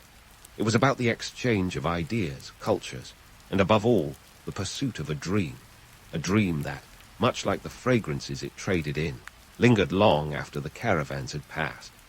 As we continue our journey through the history of scent, let's keep our noses keen and our minds open, for the world of ancient perfumes and spices is far from finished revealing its secrets. Stay tuned, because the best is yet to come. As we leave behind the dust-laden trails of the Silk Road and step into the Middle Ages, let's take a moment to appreciate what can only be described as one of history's more pungent eras. If you thought the ancients had it rough, try imagining life in a medieval city where the streets ran with more than just gossip, with sanitation being more of a suggestion than a practice. The air in these bustling metropolises was often thick with the kind of aroma that could make even the hardiest nose think twice about taking a deep breath. Enter Perfume, the medieval knight in fragrant armor, ready to save the day, or at least make it bearable. During this time, perfumes were less about luxury and more about necessity. Consider a typical medieval street, bustling with merchants, beggars, and livestock, all contributing to a symphony of scents that was, to put it politely, a bit overwhelming. In this aromatic battlefield, perfume served as a personal olfactory shield, a way to combat the less-than-pleasant odors of daily life. It wasn't just about smelling good. It was about not smelling bad, a subtle but crucial distinction. Now, let's talk economics. Despite their necessity, perfumes weren't exactly affordable for the average peasant. These fragrant concoctions were the domain of the wealthy, with the nobility and clergy splurging on scents to mask the realities of medieval hygiene. The ingredients were still costly imports, with spices and oils sourced from the same exotic lands that made the Silk Road famous. A small vial of perfume could cost the equivalent of a year's wages for a common laborer, making it a luxury as exclusive as it was elusive. But perfumes weren't just an olfactory luxury. They were also a tool of political power and intrigue. Picture this. You're a medieval courtier, and the success of your latest diplomatic mission could hinge on the subtle art of scent. A well-chosen perfume could curry favor with a foreign dignitary or sway a courtly rival. In fact, the trade of perfumes was steeped in as much espionage as any spy novel. Recipes were closely guarded secrets, and the theft of a formula was considered a high-stakes affair. It's said that some perfumers would concoct false recipes to throw potential thieves off the scent, literally. This period also saw the rise of dedicated perfumers, artisans who were part chemist, part magician, and all business. Perfumery was becoming a recognized profession, with skilled practitioners commanding respect and high fees. They were the rock stars of their day, crafting signature scents for the elite and occasionally dabbling in a little corporate sabotage. The stakes were high, and the rewards even higher, as the right scent could secure a place at court or tip the balance of power in a political alliance. And then there were the plagues, those uninvited guests who crashed medieval Europe's party with terrifying regularity. As if life in a smelly city wasn't challenging enough, pandemics like the Black Death made personal hygiene a matter of life and death. Perfume, with its antiseptic properties, was pressed into service like medieval Purell, splashed liberally to ward off the miasmas thought to carry disease. People believed if you could mask the stench of sickness, you might just cheat death itself. It was a time when smelling good wasn't just a fashion statement, it was a survival strategy. Moving into the Renaissance, we see a veritable explosion of creativity and innovation in the world of scents, paralleling the broader cultural rebirth of the era. Discovery of alcohol as a base for perfumes was a game changer, allowing for lighter, more volatile scents that could linger longer and project further. This was perfume's coming-of-age moment, a leap from the heavy, oil-based concoctions of the past to something more refined and sophisticated. The Renaissance perfumer was no mere craftsman. He was an artist, drawing inspiration from the burgeoning fields of science and exploration. Florence, the beating heart of the Renaissance, became a hub for this fragrant revolution. The city was a melting pot of ideas, with artists, scientists, and perfumers collaborating to push the boundaries of what was possible. Catherine de Medici, the Queen of France, was a noble patron of the perfume arts. She brought her personal perfumer, René Le Florentin, to the French court, sparking a perfume craze that spread across Europe faster than you can say eau de toilette. Renaissance rulers, much like their Roman predecessors, used scent as a tool of political theater. Imagine entering a court reeking not of politics, but of roses and citrus, scents carefully chosen to convey power and sophistication. Perfume was part of the arsenal of the well-dressed noble, as vital as a sharp sword or a well-tailored doublet. And the costs, astronomical. A single ounce of musk could set a nobleman back the equivalent of several $1,000s today, making the fragrance industry a lucrative venture for those who could master its secrets. The chemistry behind perfumery also advanced significantly during this time, with alchemists dabbling in distillation and experimentation. They weren't just trying to turn lead into gold, they were trying to capture the ephemeral beauty of a rose in a bottle. These proto-scientists laid the groundwork for modern chemistry, using their alembics and crucibles to unlock the mysteries of scent. It was an era when science and art were intertwined, each discovery a step closer to understanding the natural world through the lens of fragrance. But let's not get too carried away by the romance of it all. For every fragrant courtier, there were still countless folks for whom perfume was a distant dream. The average person might catch a whiff of lavender or rosemary if they were lucky enough to live in the right countryside. Otherwise, they made do with whatever natural scents they could muster, perhaps a sprig of herbs tucked into a collar or a dab of scented oil when the occasion demanded. So, as we wrap up this leg of our olfactory journey, keep in mind that the history of perfume is as complex as the scents themselves. It's a tale of power, politics, and the perpetual human quest to rise above the less-than-pleasant realities of everyday life. And as we look ahead to the next chapter, remember that the world of fragrance is far from finished revealing its secrets. Stay tuned, because the best, and perhaps the most surprising, is yet to come.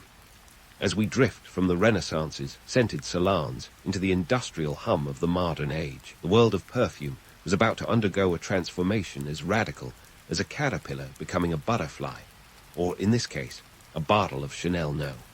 5. Industrialization, with its clanging factories and smoke-belching chimneys, wasn't just about churning out widgets. It was about democratizing luxury, turning what was once the exclusive domain of nobility into something the burgeoning middle class could spritz on before heading to the factory floor. The 19th century heralded the era of mass production, and perfume was no exception.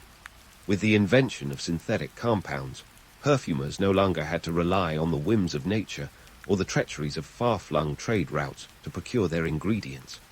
Suddenly, the lush scent of jasmine, which once required thousands of flowers to be painstakingly harvested, could be manufactured in a lab. And let's give a nod to one August Mitchell, who in 1868 cracked the code to synthesize coumarin, a compound that brought the scent of fresh hay and almonds to perfumers' palates without requiring a single scythe. This chemical ingenuity wasn't just a boon for perfumers, it was a game-changer for consumers. Previously, a bottle of perfume might set you back the equivalent of a month's wages. Now, thanks to industrial-scale production, a dab of luxury was within the financial reach of the average Jane and Joe, and manufacturers, smelling profit, were quick to capitalize.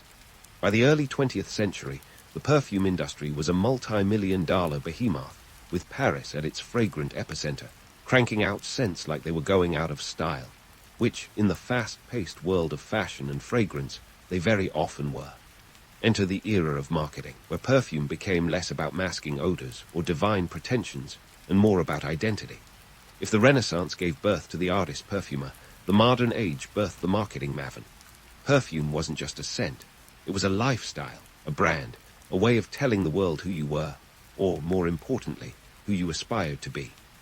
Iconic brands like Guerlain and Coty leveraged the power of advertising to sell not just a product, but a dream. In a world where visual imagery was rapidly becoming king, perfume ads promised romance, adventure, and allure, often with a price tag that said you were worth it. Take Chanel No. 5, arguably the most famous scent ever bottled. Launched in 1921, it was a radical departure from the heavy, floral concoctions of the past. With its clean, sophisticated blend, it was the olfactory equivalent of Coco Chanel's little black dress, elegant, timeless, and attainable.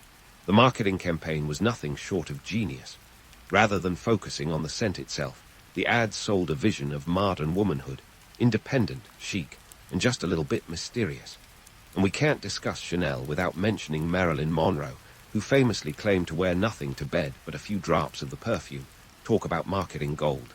Yet, for all the glamour and glitz, the perfumery world still clings to its myths. We love to imagine Cleopatra seducing Caesar with a wave of her perfumed handkerchief, or Marie Antoinette dousing herself in rosewater as a final act of defiance. But were ancient perfumes as glorious as they smelled in our imaginations? The truth is, while some ancient concoctions were undoubtedly luxurious, others were more about masking the less pleasant aromas of daily life. And while it's tempting to romanticize the past, let's not forget that many of these scents were about survival as much as seduction. As we stand at the crossroads of history, it's clear that the legacy of perfume is as complex as its most intricate bouquet. From its ancient origins in the temples of Mesopotamia to the opulent courts of Renaissance Europe, and its eventual democratization in the industrial era, perfume has evolved from a necessity to a form of self-expression. It's a testament to humanity's endless quest for beauty, identity, and a little bit of magic in our daily lives. In the end, the story of perfume is the story of us. It's about the power of scent to evoke memories, stir emotions, and transform the everyday into something extraordinary. And as we spritz on our modern-day concoctions, let's tip our hats to those ancient alchemists, ambitious traders, and savvy marketers who paved the way for our fragrant rituals. Because in a world that can often be too loud, too bright, or too overwhelming, sometimes all we need is a moment of scent to remind us of the subtle beauty that surrounds us. In the bustling chaos of the ancient Near East, where kings were as common as grain merchants and guards seemed to sprout like wildflowers, the Hebrews emerged with a radical idea: just one God. One. In a world where people worshipped everything from the sun to cats, the Hebrews' commitment to monotheism was like choosing a single channel in a world of streaming services. But this wasn't just any deity. They believed in Yahweh, a God who wasn't confined to temples or statues, but was everywhere and nowhere at the same time. Talk about a deity with commitment issues. But let's rewind a bit. The concept of monotheism didn't just pop up overnight, like an unexpected software update. The Hebrews were navigating a socio-political landscape that was as turbulent as a reality TV show reunion. We're talking about a time when the Egyptian empire was flexing its muscles. The Babylonians were busy building their ziggurats, and the Assyrians were perfecting the art of intimidation with their brutal military tactics. Amidst this geopolitical frenzy, the Hebrews carved out their unique spiritual identity. It's like deciding to wear neon in a black and white film. The Hebrews believed they had a special deal with Yahweh, a covenant that set them apart as the chosen people. Now, here's where the myth-busting comes in. This idea of being chosen has often been romanticized, like the notion that cats actually respect personal space. In reality, this covenant was a binding agreement with high stakes, a divine contract that demanded loyalty and obedience.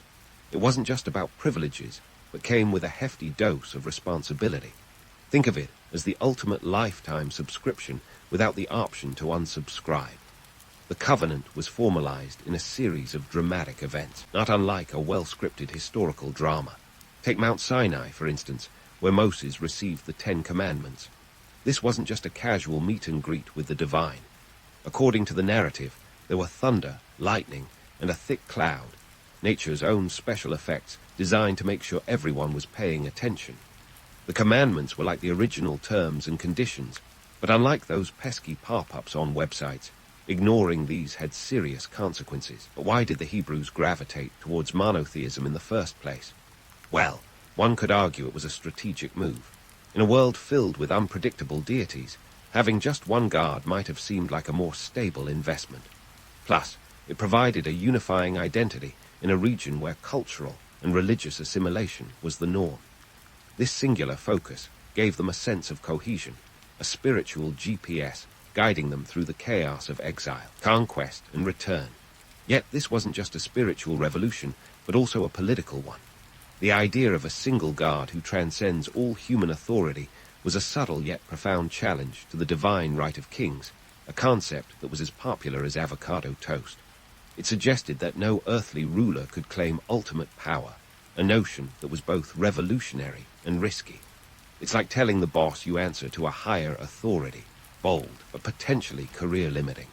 The Hebrew Bible, or Tanakh, is packed with narratives that illustrate this dynamic relationship between the Hebrews and their God. From the story of Abraham and Isaac to the trials of Job, these texts are rich with themes of faith, doubt, and the occasional divine test that sounds more like a reality show challenge than a spiritual journey. These stories weren't just religious lessons, but also social commentaries, reflecting the struggles and aspirations of people trying to navigate a complex world. Of course, the notion of being chosen comes with its own set of complications. It's a bit like winning a lifetime supply of your favorite snack. Fantastic, until you realize there's no expiration date. The Hebrews faced numerous challenges, from enslavement in Egypt to exile in Babylon, each ordeal testing their faith and commitment to this covenant. Yet, these trials also forged a resilient identity, one that has endured for millennia. As we peel back the layers of these ancient beliefs, it's clear that the Hebrews' religious practices were more than just rituals. They were a way of life, a framework for understanding the world and their place within it. The covenant wasn't just a theological concept, but a lived reality, influencing everything from their legal systems to their social structures. But let's not get too starry-eyed. The idea of divine favoritism, while comforting, has its pitfalls. It's like being the teacher's pet, great until the rest of the class starts resenting you. The notion of being chosen often set the Hebrews apart in ways that weren't always positive, leading to conflicts with neighboring cultures and empires. This tension between divine promise and earthly reality is a recurring theme in their history, a reminder that being special often comes with a price. The Hebrews' journey through history is a testament to the enduring power of belief, a narrative that challenges us to consider the complexities of faith and identity. Their story is a vivid tapestry woven with threads of hope, struggle, and the relentless pursuit of meaning in a world that often seems indifferent. As we continue to explore their beliefs and rituals, we'll uncover a rich legacy that continues to resonate today, offering insights into the human condition and the timeless quest for understanding our place in the universe. As we dive into the everyday spiritual life of the ancient Hebrews, it's time to roll up our sleeves and get into the nitty-gritty of rituals. These weren't just religious obligations. They were the social glue, the stuff of community life, the ancient equivalent of a neighborhood potluck. But instead of awkward, small talk over casseroles, we're talking about sacrifices, Sabbath observance, and a host of other practices that define their identity. Let's start with sacrifices. Now, in the modern world, sacrifice might mean giving up your Saturday morning for a kid's soccer game, but back then, it involved a bit more, shall we say, blood and fire. The Hebrew Bible outlines various types of sacrifices, each with its own rules and purposes. From burnt offerings to grain offerings, the menu was extensive. Picture this. Leviticus 1:3 tells us that a burnt offering needed to be a male without blemish. This wasn't just vanity. It symbolized offering your best to God. Sacrifices served multiple roles. They were a way to atone for sins, express gratitude, and maintain a relationship with Yahweh. Kind of like sending a thank you note to the divine, but with more smoke and fewer words. These rituals were performed at the tabernacle, and later, the temple in Jerusalem. The temple itself was an architectural marvel. According to 1 Kings 6:38, it took 7 years to build, which is roughly the same amount of time some of us take to finish a home DIY project. But why all the sacrifice? It wasn't just about appeasement.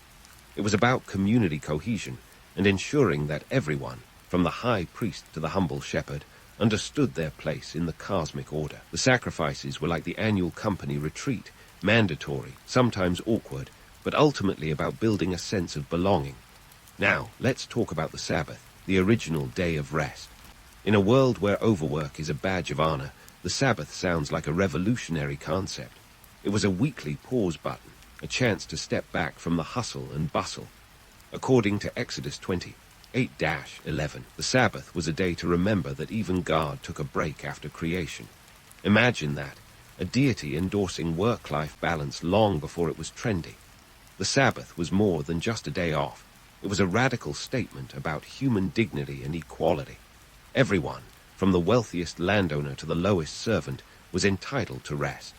It was like the ancient version of Take Your Child to Work Day, except everyone got to stay home. This practice set the Hebrews apart in a world where endless toil was often the norm and underscored their belief in a God who cared about human well-being. And while we're on the topic of rest, let's not forget the sabbatical year, a kind of Sabbath on steroids that occurred every 7th year. As outlined in Leviticus 25:4-5, the land itself got a break. No planting, no harvesting, just let Mother Nature do her thing. This was a bold agricultural strategy that prioritized the long-term health of the land over short-term gains. Talk about forward-thinking environmentalism. Of course, the economic implications of these practices can't be ignored. Sacrifices required resources, animals, grains, wine, and observing the Sabbath meant a pause in economic activity. It's like hitting the pause button on Netflix right in the middle of a binge watch. Painful, but sometimes necessary for the sake of sanity. The Hebrews had to balance these religious duties with the practicalities of survival, a dance as delicate as a tightrope walk. Now, let's zoom out for a moment. The Hebrews weren't the only ones doing rituals. They were part of a broader tapestry of ancient Near Eastern religious practice. Yet their rituals had a distinct flavor, rooted in their belief in a singular, omnipresent deity. It was like insisting on bringing your own homemade dish to a potluck filled with store-bought snacks. Different, but oh so meaningful. But let's not romanticize this too much. The idea of divine command and community cohesion is inspiring, but it also meant strict adherence to rules, often with severe consequences for deviation. In Numbers 15:32-36, a man is stoned for gathering sticks on the Sabbath. Harsh, yes, but it underscores the seriousness with which these practices were taken and the communal commitment to their covenant with Yahweh. In many ways, these rituals were the ancient world's equivalent of social media. They were a way to connect, to affirm identity, and to navigate a world that was as unpredictable as a cat meme going viral. The Hebrews' rituals were about more than just religious adherence. They were about staking out a place in a chaotic landscape, asserting a unique cultural identity, and maintaining a society where divine and human concerns were inextricably linked. And let's face it, these practices resonate even today. Modern religious observances, from weekly services to annual holidays, echo these ancient traditions. The continuity of these rituals speaks to their enduring power, a reminder that while the world has changed dramatically, the human need for connection and meaning remains steadfast. As we continue to explore the rituals and practices of the ancient Hebrews, it becomes clear that these were more than just religious duties. They were a framework for life itself. Whether through sacrifices or Sabbath rest, the Hebrews crafted a rhythm of life that was both deeply spiritual and profoundly practical. Their legacy invites us to consider how we, too, might balance the sacred and the mundane, the divine and the everyday in our own lives. Now, let's dive into the intersection of faith and finance in ancient Hebrew society, where religious practices weren't just matters of the soul, but also the pocketbook. Imagine a world where spirituality was as ingrained in the economy as your morning coffee is in your routine. And yes, just like your daily caffeine fix, it all came with a price tag. Let's talk tithes. These were essentially a 10% tax, but instead of going to the IRS, it went to the folks running the religious show, the Levites. Numbers 18:21 tells us that the Levites received the tithe in exchange for their temple duties. Think of them as the original public servants, but instead of answering emails, they were busy keeping the divine connection strong. This system not only supported the religious infrastructure, but also redistributed wealth, a bit like Robin Hood with a divine mandate. But what about the cost of an average sacrificial lamb? Hold onto your fleece, because we're going historical shopping. A lamb around 500 BCE could cost about 10 shekels. In today's money, that's roughly $150, give or take a few bucks depending on the market. For the ancient Hebrews, offering a lamb wasn't just a spiritual act, but a significant economic decision. It was like deciding whether to splurge on organic avocados or stick with the regular ones. The choice had real financial implications. Temple donations also played a key role in the economic tapestry of the time. The temple in Jerusalem wasn't just a spiritual hub, it was an economic powerhouse. Built by King Solomon, the temple was financed through a combination of state funds, voluntary donations, and foreign tribute, an ancient Kickstarter campaign, if you will. According to 1 Kings 10:14, Solomon received 666 talents of gold annually. That's about 25 tons or $1. 5 billion in modern terms. Talk about a golden age. These donations and tithes weren't just about keeping the lights on. They funded a wide range of community activities and public works. This was the social safety net of the time, ensuring that festivals were celebrated, the poor were supported, and the temple staff could put bread on the table. It's a stark reminder that even in ancient times, the line between spiritual duty and economic necessity was as thin as a parchment scroll. Speaking of festivals, let's not forget about their economic impact. The Hebrew calendar was packed with holidays, each with its own set of rituals, and yes, costs. Take Passover, for instance. This wasn't just a religious observance, but a logistical operation, requiring the preparation of unleavened bread, the procurement of lamb, and the gathering of family. A bit like planning Thanksgiving, but with stricter dietary rules. These festivals were both spiritual and economic events, requiring resources and stimulating local economies. During these times, Jerusalem would swell with pilgrims, boosting trade and commerce. Merchants sold everything from sacrificial animals to accommodation, creating a temporary economic boom. It was like hosting a major sporting event, with all the associated benefits and chaos. But let's not get carried away with romanticized notions of communal harmony. The reality was often more complex. These gatherings could strain local resources and spark tensions. Josephus, the Jewish historian, noted that during Passover, the city was packed to the point of bursting, with as many as 7 million people descending upon Jerusalem. That's like cramming the entire population of Chicago into a space designed for a fraction of that. Imagine the lines at the ancient equivalent of the food court. Now, let's talk about the sabbatical year, the economic pause button that gave both people and land a break. Every 7th year, agricultural activity would halt, allowing the land to rest. Leviticus 25 2-4 prescribes this practice, emphasizing long-term sustainability over immediate gain. It was like giving the earth a well-deserved vacation, a nod to conservation that modern environmentalists would applaud. Of course, this practice raised practical concerns. How did they survive without planting or harvesting for a year? The answer lay in careful planning and divine trust. According to the text, the 6th year would produce enough to cover the 7th and even into the 8th. It's like stocking up on essentials before a big storm, but with a spiritual twist. This system required faith, foresight, and a community willing to support one another. These economic practices weren't just about survival, but were deeply tied to the Hebrews' identity and values. They underscored a belief in divine providence, communal responsibility, and the importance of balance between work and rest, wealth and poverty, human and divine. It's a reminder that economic systems are as much about values as they are about numbers. But let's not put on rose-colored glasses. The system wasn't perfect. Like any economic model, it had its flaws and failures. Not everyone followed the rules, and the inequities of power and wealth often reared their ugly heads. The prophets frequently criticized the wealthy for exploiting the poor and neglecting their responsibilities. It's a tale as old as time, proving that economic justice has been a contentious issue for millennia. In this complex web of spirituality and economics, the Hebrews crafted a society where religious practice was more than ritual. It was a framework for ensuring social cohesion and economic stability. Their story is a testament to the enduring power of belief to shape not only individual lives, but entire communities. As we continue this journey through their world, we see that the ancient Hebrews were as much economists as they were theologians, navigating the challenges of their time with a blend of faith, pragmatism, and resilience.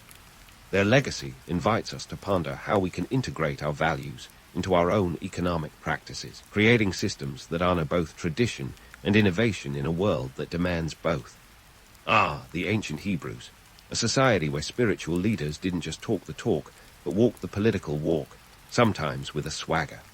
Let's peel back the curtain on this divine drama where priests and prophets wielded power that could make even the most seasoned politicians quiver in their sandals. First up, the priests. These guys were the original gatekeepers of spiritual knowledge, the ones who made sure the religious engine was well-oiled and the sacrifices were smoke show ready. In ancient Hebrew society, priests weren't just leading prayers. They were the custodians of the sacred, operating from the temple in Jerusalem like it was the Vatican of its day. The high priest, a position with a title as lofty as its responsibilities, was considered the top dog. This wasn't just a ceremonial role. No, sir. The high priest was the spiritual equivalent of a CEO, balancing the books of religious observance and ensuring the temple ran smoother than a well-oiled chariot. Think of him as the divine CFO with a penchant for incense and ritual. Now, the high priest didn't just pop up out of nowhere. This was a hereditary position, passed down through the line of Aaron, Moses' brother. Talk about keeping it in the family. It was a bit like a royal dynasty, but with fewer crowns and more efforts. This hereditary system ensured continuity, but also sparked plenty of drama. Power struggles within the priestly class were as common as TikTok trends, with families vying for influence like it was the latest viral challenge. While the priests managed the everyday business of spirituality, the prophets played a different game altogether. These were the mavericks, disruptors who didn't mind ruffling a few feathers, or entire flocks. If the priests were the establishment, the prophets were the resistance, often challenging the status quo with messages that were as uncomfortable as wearing wool in a heatwave. Prophets like Isaiah, Jeremiah, and Ezekiel didn't mince words. They were the original truth-tellers, calling out corruption and injustice with a fervor that would make even the most ardent whistleblower blush. They weren't afraid to point fingers, even if it meant pointing them at kings. Isaiah, for example, didn't hesitate to criticize King Ahaz for his lack of faith and reliance on foreign alliances. A bold move when your audience has the power to make your life significantly shorter. The prophets wielded influence not through hereditary power or institutional authority, but through charisma and, dare we say, divine inspiration. They claimed to speak for Yahweh, a bit like having a direct line to the CEO of the universe. This gave them a unique position to influence public opinion and political decisions, often delivering messages that were as fiery as their rhetoric. Despite their differences, priests and prophets shared a common goal, guiding the Hebrew people through the turbulent waters of history. But they didn't always see eye to eye. The tension between the institutionalized priesthood and the freewheeling prophets was as palpable as a Twitter feud, with each side claiming their brand of spirituality was the real deal. Now, let's talk about the influence these religious leaders wielded over governance. In a society where religion wasn't just a Sunday affair, but a daily reality, priests and prophets held sway over the kings. It was a delicate balance of power, like a political dance, where the stakes were as high as the heavens. Take the case of King Josiah in the late 7th century BCE. Guided by the high priest Hilkiah, Josiah embarked on major religious reforms, tearing down idols and centralizing worship in Jerusalem. Hilkiah's discovery, or strategic presentation, of a lost book of the law, likely Deuteronomy, gave Josiah the theological ammo he needed to push through his reforms. It's a classic case of religious authority shaping political action, proving that sometimes the power of the pen, or scroll, really is mightier than the sword. But the priests weren't the only ones influencing royal decisions. Prophets often served as royal advisors, wielding a kind of soft power that kings couldn't ignore. Nathan, for instance, famously called out King David for his affair with Bathsheba and the subsequent murder of her husband, Uriah. Now, that's some serious ancient scandal. Nathan's boldness showed that prophets had the guts to hold even the most powerful accountable, sometimes with consequences that reshaped the course of history. Religion and politics in the ancient Hebrew world were as intertwined as vines in a vineyard. The priests' control over rituals and the temple treasury gave them economic clout, while the prophets' moral authority allowed them to sway hearts and minds. Together, they created a dynamic where spiritual and temporal power intersected in ways that were both harmonious and contentious. But let's not get too cozy with this narrative of divine wisdom guiding earthly matters. The reality was often messier. Kings could be as rebellious as teenagers, occasionally ignoring prophetic warnings and priestly counsel. The result? Political instability, social upheaval, and the occasional divine smackdown, as vividly depicted in the Hebrew Bible's accounts of exile and conquest. So, what can we glean from this ancient power play? For one, it's clear that the dance between religious authority and political power is an age-old story. The Hebrews' experience shows us that while the names and faces change, the struggle for influence between the sacred and the secular remains a constant theme throughout history. And that's the kicker, isn't it? Despite all our advancements, the allure of power, whether divine or political, continues to captivate and confound us. It's a tale as timeless as time itself, one that invites us to reflect on the role of religious leaders today and how they shape our world, for better or worse. As we prepare to dive deeper into the ancient Hebrews' rich tapestry of beliefs and societal structures, remember this: history is as much about the power of people as it is about the people in power. And in the ancient world, where gods walked alongside kings and prophets, the line between heaven and earth was as thin as a whisper in the wind. Speaking of thin lines, let's talk about the one that separates ancient traditions from modern religious practices. The legacy of the ancient Hebrews is like a set of vines that have sprawled across centuries, intertwining with the beliefs and rituals of major world religions today. If you've ever wondered why certain practices have that ancient ring to them, look no further than the Hebrews' enduring influence. Start with monotheism, the big, bold idea that there's just one God in charge of the cosmic show. This was the Hebrews' mic drop moment, a spiritual revolution that resonated far beyond the borders of ancient Israel.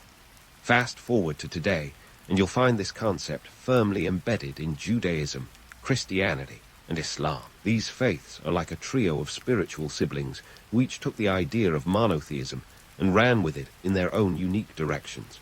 It's as if the Hebrews handed them a divine baton, and they've been sprinting ever since. The Sabbath is another ancient practice with impressive staying power. Today, it's not just about taking a day off. It's about carving out sacred time amidst the chaos of modern life. Whether it's Jews observing Shabbat from sundown Friday to Saturday night, Christians attending Sunday services, or Muslims gathering for Jummah prayers on Friday, the concept of a weekly pause is a gift from from the Hebrews that keeps on giving. It's a reminder that even in our always-on world, there's value in hitting the brakes and reflecting, even if just for a moment. But what about those ancient rituals of sacrifice and offerings? You think they'd be more outdated than dial-up internet, yet they echo on. While animal sacrifices are largely a thing of the past, thankfully for the animals, the underlying principle of giving remains alive and well. Every time a collection plate is passed in church or zakat is given in a mosque, it's a nod to those ancient practices. It's a way of saying, hey, I'm part of something bigger, without the need for a burnt offering to prove it. Let's not forget the Hebrews' legacy in law. The Ten Commandments, those original divine tablets, are still referenced in legal and ethical discussions. They're like the first draft of a moral code that many societies have adopted and adapted over time. It's the foundation upon which countless legal systems have been built, proving that sometimes the oldest ideas are the most enduring. The Hebrews also gave us the idea of a covenant, a sacred contract between humanity and the divine. This concept has found its way into the core beliefs of Judaism, Christianity, and Islam. Each interprets the covenant in its own way, but the essence remains, a relationship with God that demands commitment and sometimes a leap of faith. It's a spiritual agreement that transcends time, speaking to our human need for connection and purpose. Now, let's talk about the prophets, those ancient truth-tellers with a knack for shaking things up. Modern religious leaders often draw inspiration from these fiery figures, using their words to challenge injustice and inspire change. From Martin Luther King Jr. to Mahatma Gandhi, the echoes of the Hebrew prophets can be heard in the speeches that have moved mountains and changed the course of history. They remind us that sometimes voice in the wilderness is exactly what we need to hear. But here's the kicker. While the Hebrews' contributions to religion are monumental, they also remind us of the complexities and contradictions inherent in faith. The idea of being a chosen people has led to both a profound sense of identity and, at times, tension with others. It's a double-edged sword, offering both comfort and challenge. It's a bit like claiming the last piece of cake at a party, delightful for you, but potentially contentious for everyone else. As we wrap up this historical journey, it's clear that the Hebrews' legacy is as complex and multifaceted as the people themselves. Their practices and beliefs continue to shape modern religions, proving that the more things change, the more they stay the same. It's a testament to the power of tradition and the enduring human quest for meaning in a world that often feels as unpredictable as a soap opera plot twist. So, what can we take away from the Hebrew story? Perhaps it's the realization that our search for connection, identity, and understanding is as old as time itself. Whether through ancient rituals or modern practices, we're all part of a tapestry that stretches across centuries, woven with threads of faith, hope, and the relentless pursuit of something greater than ourselves. And there you have it, the Hebrews' legacy in a nutshell, a story of faith, resilience, and the timeless dance between the sacred and the mundane. It's a narrative that challenges us to consider our own place in the grand scheme of things, inviting us to reflect on how ancient wisdom can illuminate the path forward. After all, history is not just a collection of dusty facts, but a living dialogue with the past, a conversation that continues to unfold with each new generation. In the bustling hubbub of 14th century Yunnan, a boy named Ma, he was born into a world that would whisk him from the mundane to the extraordinary. This wasn't just any sleepy village. Mind you, it was a vibrant crossroads of culture, trade, and the occasional imperial power play. Mahi's family was Muslim, part of the Hui ethnic minority, which added an extra layer of spice to his cultural stew. The year was 1371, and the Ming dynasty was just getting cozy on the Chinese throne, ready to swap out Mongol rule like a pair of outdated shoes.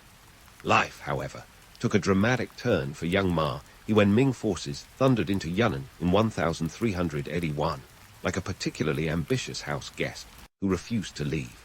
Captured at the tender age of 10, Mahi found himself swept into the grand tide of imperial politics. Now, what does a newly minted dynasty do with a kid from a conquered land? They make him a court eunuch, of course. It wasn't exactly a career path Mahi had envisioned, but hey, sometimes life throws a curveball, and you just have to catch it with both hands, minus a few personal bits.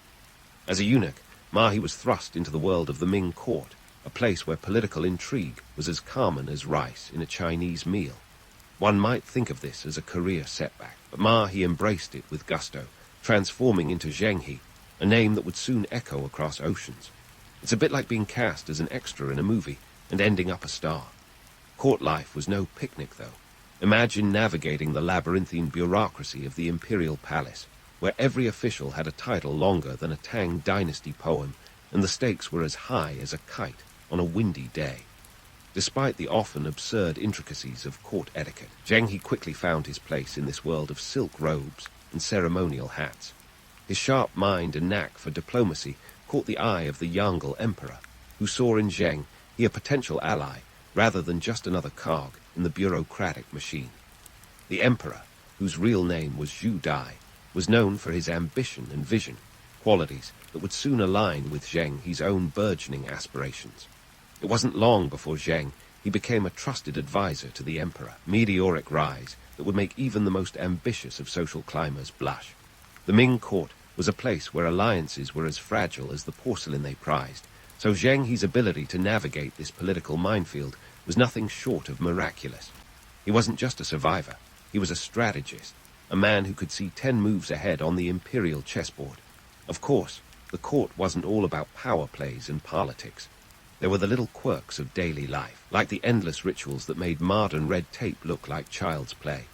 Picture this: pages upon pages of regulations dictating everything from the number of feathers in a minister's hat to the precise angle at which one should bow. It's a wonder anyone got anything done at all. Yet somehow, amidst this chaos, Zheng thrived. His transformation from a humble boy from Yunnan to a key player in the emperor's inner circle was nothing short of remarkable. But let's not pretend it was all smooth sailing. The court was full of jealous rivals and sycophants, each trying to outmaneuver the other in a game where the rules changed with the emperor's whims. Zheng had to remain vigilant, his wits sharper than any sword. In this world of pomp and circumstance, Zheng's story was just beginning. The boy from Yunnan was now poised on the brink of greatness, ready to take on challenges that would test even his formidable resolve. As the court buzzed with rumors of new ventures and grand schemes, Zheng stood ready to embark on an adventure that would chart the course of history itself. The seas were calling, and Zheng was prepared to answer with the same audacity that had brought him this far. Stay tuned, because the adventures of Zheng are about to set sail, and trust me, you won't want to miss the next chapter in this epic tale. As the court buzzed with rumors of new ventures and grand schemes, Zheng stood ready to embark on an adventure that would chart the course of history itself. The seas were calling, and Zheng was prepared to answer with the same audacity that had brought him this far. And what an answer it was going to be, none of this dipping a toe in the water business. We're talking about a full-on cannonball into the pool of maritime history. In July 1405, the man formerly known as Ma, he launched an armada that could make Poseidon himself do a double-take. Imagine, if you will, 300 ships, each a floating fortress in its own right, setting sail from Nanjing. These weren't your humble dinghies or even your average European caravels. These were treasure ships, or bao chuan, stretching up to 120 meters long. That's about the length of a football field, to put it in modern terms. If you're imagining a medieval version of a cruise liner, you're not far off. And don't forget the entourage, 27,000 men, all with their own hopes, dreams, and probably an impressive collection of seasickness cures.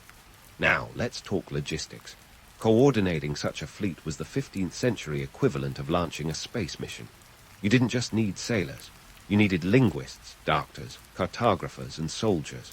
Oh, and an absurd amount of supplies. Think rice, dried fish, and enough fresh water to fill a few modern swimming pools.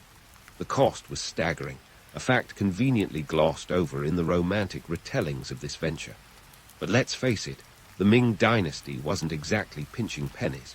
They were more like a parent buying lavish gifts to impress the neighbors, all while muttering about the bills under their breath. These voyages are often painted in the rosy hues of exploration and adventure, but let's not kid ourselves. This was a power play. The Ming dynasty wasn't just interested in swapping silk for spices. They wanted to project their power across the seas like a peacock, showing off its feathers. Zheng's fleet was a floating billboard for the glory of the Middle Kingdom. Sure, They engaged in trade and diplomacy, but there was also a fair bit of muscle flexing involved. When Zheng showed up in your harbor, it was both an invitation to trade and a gentle reminder that China was the big kid on the block. The political motives behind these voyages were as layered as a mille-feuille pastry. Emperor Yongle, the visionary behind this maritime extravaganza, wasn't just out for exotic souvenirs. He was keen on establishing China's supremacy in the Indian Ocean, a region buzzing with mercantile activity. Plus, he had a bit of a complex about legitimacy, having usurped the throne from his nephew. What better way to legitimize your rule than by sending a fleet across the world to gather tributary states like Parkaman? But back to our hero, Zheng He. He wasn't just a glorified ship captain. He was a master of diplomacy and intimidation, wielding both with equal skill. In the bustling ports of Calicut, Malacca, and beyond, Zheng He was the face of Ming authority, a role he filled with aplomb. His gift for negotiation was legendary, often smoothing over potential conflicts with carefully chosen words, and when that failed, an impressive show of might. It's the old carrot and stick approach, but with the carrot being fine silks and the stick a fleet of warships. Despite the grandeur and the glory, these voyages came with their own set of challenges.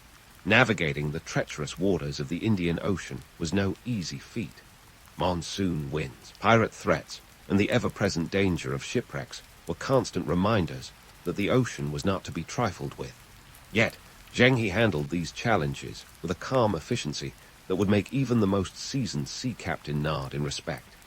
He was the ultimate multitasker, juggling the demands of his imperial masters with the practical realities of commanding a fleet. In the grand tapestry of history, Zheng He's voyages were a brilliant, albeit brief, burst of maritime prowess. They were a demonstration of China's capabilities, a message sent across the waves that resonated far beyond the shores of the Middle Kingdom. But for all their splendor, these expeditions were also a stark reminder of the ephemeral nature of power. Empires rise and fall, and the tides of history are ever changing. Yet, as Zheng He navigated these waters, he left an indelible mark, a legacy that continues to captivate and inspire. The boy from Yunnan had become a legend, his name etched in the annals of history as one of the greatest explorers of all time. And while his story is far from over, for now, let's leave him sailing toward the horizon, his sails full of wind and his heart full of ambition. The seas may be vast and unpredictable, but Zheng He was more than ready to chart his course through them. And trust me, the adventures are just beginning, so stay tuned for more tales from the high seas and beyond. And so, with sails billowing and ambition soaring, Zheng He embarked on his subsequent voyages, each more grandiose than the last. It's as if the Ming dynasty decided to play the maritime version of Can You Top This? And boy, did they ever. If his first expedition was a bold statement, the following voyages were the exclamation points, underlined and in bold font. Let's dive right into the spectacle of it all. Imagine, if you will, the second voyage in 1407, where Zheng He led his fleet back to the Indian Ocean like a maestro conducting a symphony of ships. This time, they ventured even further afield, reaching as far as the Horn of Africa. But these weren't just journeys for the sake of ticking off new destinations on a map. Oh no, they were about making a splash, quite literally, in the world of international relations. Zheng He's expeditions were like the ultimate show and tell, except instead of bringing a cool rock to class, he brought back treasures and tales that left the Ming court slack-jawed. Exotic animals, spices, precious stones, you name it, Zheng He had it. One of the most famous stories involves a giraffe gifted to the Chinese emperor by the king of Bengal. Imagine the reaction back home. A creature so bizarre that officials thought it might be the mythical Killin, a sign of heavenly favor. It's almost like someone sent a unicorn to a state dinner and expected everyone to keep a straight face. But not everything was unicorns and rainbows. These voyages were logistical nightmares, with navigational challenges that would make modern GPS systems cry uncle. Picture this, a fleet navigating the tempestuous waters of the Indian Ocean, relying on celestial navigation and rudimentary maps. It's a testament to Zheng He's leadership and the skill of his crew that they managed to not only survive, but thrive in these conditions. However, there were inevitable mishaps along the way. Ships occasionally went astray. Tempests threatened to scuttle even the sturdiest vessels, And let's not forget the ever-present risk of piracy. Despite the romantic gloss, these expeditions were also a significant drain on the empire's coffers. Supporting a fleet of this magnitude was akin to burning a hole through the imperial treasury. The Ming dynasty was essentially betting big on a game of geopolitical poker, and while the cultural and diplomatic returns were substantial, the economic burden was no small matter. It's like throwing a lavish party and then realizing you've maxed out your credit card. Cultural exchanges were a high point of these voyages. Zheng He and his crew didn't just bring back physical treasures, they also exchanged ideas, technologies, and art forms. This was a time when the silk of China met the spices of India, and the cultural melting pot simmered with new possibilities. It was a period of vibrant cross-pollination, where the seeds of globalization were sown, albeit in an early and localized form. In ports across Southeast Asia and the Indian Ocean, Chinese goods mingled with local products, creating a rich tapestry of trade that would influence the region for centuries. Yet, for all the goodwill and gifts exchanged, there were moments when things didn't quite go as planned. Diplomatic faux pas were as common as barnacles on a ship's hull. Take, for example, the time when Chinese emissaries, perhaps a bit too enthusiastic about their role as cultural ambassadors, presented gifts that were either misunderstood or outright rejected by the intended recipients. Navigating these cultural waters required as much skill as steering through a storm, and Zheng He, ever the diplomat, often had to smooth over these minor international incidents. There's a temptation to view Zheng He's voyages through the rose-tinted glasses of adventure, but peel back the layers, and you'll find a world driven by complex motivations. Sure, there were the natural human desires for exploration and discovery, but there was also the more calculated aim of projecting Ming power far and wide. The voyages were a strategic move to establish China as a dominant force in the maritime world, a position that would secure trade routes and cement alliances. In essence, it was a grand chess game with the world as the board and Zheng He as the emperor's knight. However, not everyone in the Ming court was thrilled with this seafaring extravagance.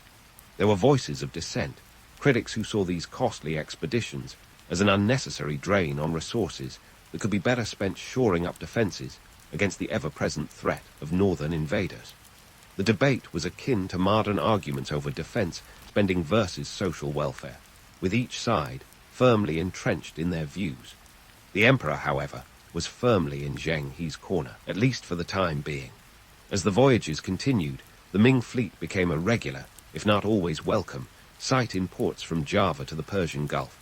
With each new journey, the scope expanded, and the tales grew taller. There were stories of dragons spotted off the coast of Sumatra, of magical islands filled with gold, and of mysterious foreign lands where the people walked backward. Whether fact or fiction, these tales captured the imagination of the Chinese people back home, adding to the legend of Zheng He. Yet, as grand as these voyages were, they were not to last forever. Economic realities and shifting political winds would eventually bring them to a halt, but not before Zheng He had left an indelible mark on the world. His voyages were a testament to human curiosity and the desire to reach beyond the horizon, to see what lay on the other side of the ocean. They were a reminder of the power of diplomacy, of the strength found in diversity, and of the simple fact that sometimes the journey is as important as the destination. For now, though, Zheng He remains at sea, navigating the complex waters of international diplomacy and trade, a beacon of the Ming dynasty's aspirations and a symbol of its reach. As we continue to follow his journey, we'll delve deeper into the intricacies of these voyages, explore the impact they had on the world, and uncover the legacy they left behind. So keep your eyes on the horizon, because there are still many more adventures to come, and who knows what treasures and tales await in the next chapter of this epic saga. As the waves lapped tirelessly against the hulls of Zheng He's gargantuan fleet, back in China, the tides of political change were beginning to stir. You see, the Ming dynasty, while extravagant in its maritime ambitions, was not immune to the persistent whispers of bureaucrats and the relentless tug of economic constraints. Picture this, a kingdom embroiled in internal debates that would make a modern-day parliament seem like a harmonious choir. Let's set the scene. By the time Zheng He was on his sixth voyage in 1421, the The Ming treasury was feeling the pinch. The cost of these voyages was astronomical. We're talking about a financial black hole, swallowing up silver like a cosmic snack. Each expedition cost the Empire the equivalent of millions in today's currency, a fiscal fact that didn't sit well with everyone, especially those who had their eyes on the northern borders, where Mongol threats loomed like a bad hangover. Enter the Confucian bureaucrats, the champions of thrift and caution. These were the folks who believed in a solid roof over your head rather than a shiny new ship to gallivant around the Indian Ocean. They saw the voyages as a luxury the Empire could ill afford, especially when domestic issues were piling up like dirty laundry. It was the classic debate: spend resources on exploration and prestige, or reinvest them into the homeland to keep the lights on and the wolves at bay. To the Confucians, the voyages were the epitome of imperial excess, like buying a yacht while your house is on fire. They advocated for a more grounded approach, literally. Strengthen the Great Wall, they said, rather than playing Marco Polo on the high seas. Their voices grew louder as the Yongle Emperor's successors took the throne. These new emperors were less enamored with the idea of projecting power across the ocean and more concerned with the very real threats closer to home. Talk about a pivot. Now, let's talk irony, because history is nothing if not a master of it. Here was one of the most formidable naval fleets the world had ever seen, and yet it was destined to be sidelined by an empire that decided its priorities lay elsewhere. The very bureaucratic machine that once churned out support for Zheng He's ventures was now grinding those ambitions to a halt. It's a bit like owning a sports car, but choosing to ride a bicycle because the roads are too bumpy. The shift in focus was also a reflection of the changing political landscape. The Yongle Emperor, who had been Zheng He's greatest patron, passed away in 1424. His successors lacked his enthusiasm for maritime adventures, viewing them as relics of a bygone era of Ming bravado. The new emperors were more introspective, preferring to consolidate power within China's borders rather than projecting it outward. This inward turn was a harbinger of things to come, as isolationist policies began to take root. The bureaucrats, with their Confucian ideals, argued for a return to traditional values, emphasizing agriculture, self-sufficiency, and defense. In their eyes, the voyages were not just an economic strain, but a distraction from what truly mattered: stability and harmony within the empire. They were less interested in exotic spices, and more concerned with ensuring the granaries were full and the people content. Yet, let's not throw the baby out with the bathwater.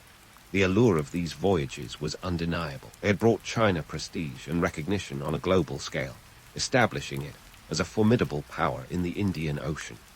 These expeditions were a testament to what human ambition and ingenuity could achieve when unshackled by convention. However, the reality was that Ming China was not a bottomless well of resources, and every coin spent on the sea was one less for the fields and fortifications. As the political winds shifted, so too did the fate of Zheng He's legacy. The Grand Fleet, once the pride of the empire, was left to languish. Ships rotted in their harbors, and the docks that once bustled with activity grew silent. It was a poignant reminder that the whims of politics can be as capricious as the waves themselves. Zheng He himself, ever the loyal servant of the Ming court, found his role diminished. No longer the herald of the emperor's ambitions, he was relegated to a quieter life, a living legend whose exploits remained in the annals of history, but whose influence waned with the changing tides. His final voyage in 1433 marked the end of an era, the closing chapter of China's brief but spectacular stint as a maritime superpower. But here's the kicker. Despite the fleet's decline, the echoes of Zheng He's voyages reverberated across centuries. His expeditions laid the groundwork for future explorations and set a precedent for Chinese engagement with the wider world. They were a cultural and diplomatic bridge, fostering exchanges that enriched both China and the lands they touched. In the end, the story of Zheng He is a testament to the complexities of power and the perennial tug-of-war between ambition and pragmatism. It's a reminder that even the greatest ventures can be brought low by the inexorable march of time and the unyielding hand of policy. But fear not, the tale is far from over. The legacy of Zheng He and the lessons of his voyages continue to unfold, offering insights into a world that was ever on the brink of change. So stay with me as we navigate the final leg of this journey. There's more to explore, more to uncover, and more to learn from the life and times of Zheng He, China's maritime pioneer. We'll delve deeper into the impact of his voyages, the myths that surround them, and the indelible mark they left on history. The horizon may be distant, but the journey is well worth the voyage. And so the curtain fell on Zheng, his maritime marvels, leaving us with a melange of tales that straddle the line between legend and reality. His journeys, though monumental in scale and ambition, soon slipped into the murky waters of historical obscurity. You'd think that a man who sailed the equivalent of several circumnavigations of the globe, covering tens of thousands of miles across the Indian Ocean, would be a household name. Yet, for centuries, Zheng He and his flotilla of floating giants were all but forgotten, like a blockbuster film that bombed at the box office, only to become a cult classic decades later. The erasure of Zheng He from the annals of Chinese history is as perplexing as it is poignant. Here was a figure who embodied the zenith of Ming dynasty audacity, yet the official records gradually omitted his contributions, as if the imperial scribes had accidentally used vanishing ink.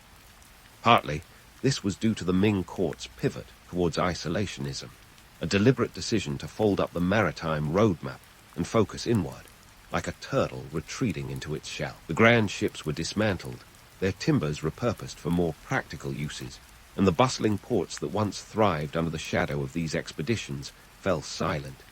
It was as if China had collectively decided to put its fingers in its ears and hum loudly, pretending the world beyond its borders no longer existed. Fast forward to modern times, and the narrative takes a sharp turn. Suddenly, Zheng He becomes the poster child for China's rich maritime history, a symbol of national pride dusted off and paraded in front of a global audience. You see, in the 21st century, China is keen to remind the world, and perhaps itself, of its historical prowess. As part of its soft power strategy, Zheng He's voyages have been resurrected as a testament to China's long-standing engagement with the world, a counter-narrative to Western tales of exploration and conquest. It's a bit like discovering your great-grandfather was a rock star and deciding to cash in on his legacy. And why not? The story is irresistible. A eunuch-turned admiral who commanded a fleet that dwarfed anything Europe could muster during the same period. It's a narrative that both challenges and complements the Western-centric view of maritime history, offering a glimpse into an era when China was not just a land power, but a formidable seafaring force. Zheng He's story is one of those rare historical gems that offers something for everyone: adventure, diplomacy, and a touch of mystique wrapped in silk and spices. But let's not get too swept away by the romanticism. It's important to remember that these voyages, for all their splendor, were also exercises in soft imperialism. They were as much about showcasing China's might as they were about fostering trade and diplomacy. Zheng He's fleet didn't just deliver gifts, it delivered messages, often backed by the implicit threat of force. The expeditions had a clear agenda: to establish a network of tributary states that would acknowledge China's supremacy. It was less about peaceful coexistence and more about strategic dominance, a nuance often glossed over in nostalgic retellings. This duality is what makes Zheng He's legacy so fascinating. It's a reminder that history is rarely black and white. It's a tapestry woven with threads of ambition, politics, and human endeavor. The mythologizing of Zheng He is a testament to our collective desire to simplify complex narratives into digestible stories. We crave heroes and villains, but reality often serves us a banquet of shades of gray. Yet, despite the centuries of neglect, Zheng He's legacy offers valuable lessons for today's global stage. His voyages underscore the importance of engagement and diplomacy, the need to look beyond borders and faster connections that transcend cultural and geographical divides. They remind us of the potential for peaceful exchange and the benefits of a multicultural approach to international relations. In a world that often seems divided, Zheng He's story is a clarion call for unity and cooperation. As we reflect on Zheng He's life and times, we're left with a sense of both wonder and caution. His story is a testament to the heights of human achievement and the depths of historical amnesia. It's a narrative that challenges us to look beyond the myths and examine the underlying truths, to appreciate the complexities of history and the lessons it offers for our present and future. In the end, Zheng's voyages serve as both a mirror and a map. They reflect the aspirations and anxieties of their time, while charting a course for how we might navigate the choppy waters of contemporary global relations. Whether as a symbol of China's historical might, or as a cautionary tale of ambition curtailed by politics, Zheng's legacy is as relevant today as it was over 6 centuries ago. So, as we close the chapter on this maritime saga, let's set sail with a renewed appreciation for the intricacies of history and the enduring impact of those who dared to venture beyond the horizon. Whether remembered as a hero, a diplomat, or a symbol of imperial ambition, Zheng's story is a testament to the power of exploration and the enduring quest to understand our place in the world. And as we continue our own journeys, may we carry forward the lessons of the past, ever mindful of the seas we have yet to cross. Queen Zenobia of Palmyra. Now there's a woman who could give Cleopatra a run for her money in the ancient world's most fascinating female leaders category.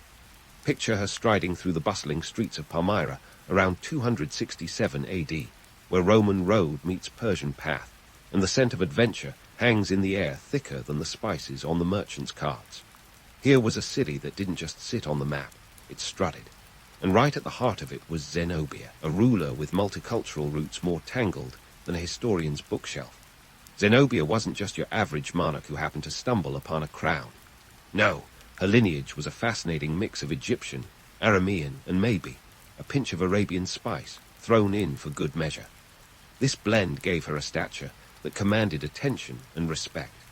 Her rule was less about sitting on a throne and more about standing up to anyone who dared question Palmyra's sovereignty. She spoke several languages, including Greek, Aramaic, and Latin. Imagine the fun at her dinner parties, switching tongues faster than a modern-day diplomat. Palmyra itself wasn't just any city. It was the glittering jewel of the desert, a hub of trade where East met West and decided to stay for a cup of coffee. Situated smack dab on the Silk Road, Palmyra was like the ancient world's version of the New York Stock Exchange, only with more camels and fewer suits. Goods from as far as China and India passed through its gates, making it a melting pot of cultures, ideas, and a few too many languages for one scribe to handle. And oh, the money that flowed through there. The city was so rich it practically dripped gold, with taxes and tolls that made the local treasury burst at the seams. And speaking of wealth, Palmyra's not-so-secret ingredient to success was its strategic location. It sat at the crossroads of Roman and Persian interests, like a referee at a gladiator match between two heavyweight champions who couldn't agree on whose empire was shinier. The Romans and Persians were like those neighbors who keep trying to outdo each other with bigger and better lawn ornaments, only instead of garden gnomes, they were using entire cities. Palmyra was the prize everyone wanted, but no one could keep without a fight. Zenobia knew the game well. She understood that keeping Palmyra independent required more than just a firm hand. It demanded a chess player's mind. Her moves were calculated, and she played both sides like a violinist with a Stradivarius, smooth, and with a tune that could charm even the most jaded Roman senator. But make no mistake, Zenobia wasn't just about diplomacy. She was also a warrior queen who wouldn't hesitate to draw her sword if the occasion called for it. And with Rome and Persia both trying to put Palmyra in their pocket, the occasion called for it quite often. The economic dynamics of Palmyra during Zenobia's reign were nothing short of fascinating. The city's wealth came not just from trade, but also from local resources that could make an emperor jealous. The fertile lands around Palmyra produced dates and olives that were the envy of the region. The city's craftsmen were skilled in producing the finest textiles, and the local markets were filled with everything from silks to spices that made the Roman toga parties look like budget affairs. Zenobia's leadership style was as complex as her city's economy. She had a knack for diplomacy that bordered on genius, managing to keep both Rome and Persia at bay while expanding her influence over eastern territories. She was no damsel in distress. Rather, she was the dragon they all feared. Her governance was marked by fairness and a keen understanding of statecraft, which endeared her to her subjects and made her a formidable player on the world stage. But let's not romanticize too much. This was no fairy tale, and Zenobia's reign was not without its challenges. The constant squabbles between Rome and Persia over Palmyra were the ancient equivalent of two kids fighting over the last piece of candy. And Zenobia, she was the savvy parent who knew how to make that candy last while keeping both kids from wrecking the house. Her ability to navigate these treacherous waters was nothing short of legendary, though it wasn't without a few close calls and a lot of political wrangling. Zenobia's story is a testament to the power of savvy leadership and strategic location. Her reign over Palmyra was marked by a blend of strength, intellect, and the occasional use of brute force when diplomacy failed. And while the myths about her might paint a picture of a swashbuckling heroine, the reality was a ruler who knew how to play the game better than most of her contemporaries. The allure of her tale is undeniable, but it's the hard facts and sharp strategies that truly make her story worth telling. Stay tuned, because when it comes to Zenobia, this is just the opening act. Now, speaking of acts, let's get to the part where Zenobia takes center stage in a drama that would make any Roman senator spill his wine. After the murder of her husband, Odenathus, in 267 AD, likely one of those family disputes that ancient rulers knew all too well, Zenobia found herself in a position that would make lesser leaders reach for the nearest fainting couch. But not our queen. She was more of a grab the reins and charge ahead kind of gal. Odenathus had been a buffer between the Roman Empire and the Persian Sassanids, a role that kept Palmyra not just alive, but thriving. With him out of the picture, Rome probably expected Palmyra to fizzle out like a damp sparkler. Enter Zenobia, who wasn't about to let her city become yesterday's news.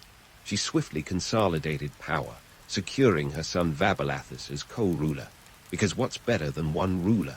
Two, especially when one is a seasoned political player and the other is still learning the ropes. Zenobia didn't just stop at maintaining the status quo. Oh no, she had plans, big ones. By 269 AD, she launched a military campaign that would make any Roman general's jaw drop. Her ambitions were as vast as the desert sands, stretching beyond Palmyra's borders into Egypt, a jewel in Rome's crown and a key supplier of grain. With Egypt under her belt, Zenobia could control grain supplies to Rome. Talk about holding the empire by its stomach. Her forces, reportedly comprising 70,000 troops, give or take a few thousand, because ancient record-keeping was about as precise as a game of telephone, marched into Egypt with a confidence that made Rome's legions look like they were stuck in the slow lane. The speed and effectiveness of Zenobia's campaign caught Rome with its toga down. It was as if they hadn't noticed her empire building until she was practically knocking on the Senate's door. Now, let's not get too carried away by the image of Zenobia as a lone warrior queen, sword in hand, riding into battle with the wind in her hair. The reality was far more nuanced and interesting. Zenobia was a master of alliances, weaving a web of political connections that kept her back covered while she expanded her frontiers. Her court was a melting pot of cultures and ideologies, from Greek philosophers to Persian strategists, all contributing to her vision of an empire that could rival Rome. Her conquest of Egypt wasn't just a military maneuver, it was a strategic masterpiece. She capitalized on the unrest in the Roman Empire, which was busy dealing with its own list of headaches. Barbarians at the gates, political infighting, and a series of emperors who came and went faster than you could say, "Hail Caesar." Zenobia knew how to pick her moments, and this was one of her finest. But let's not sugarcoat it.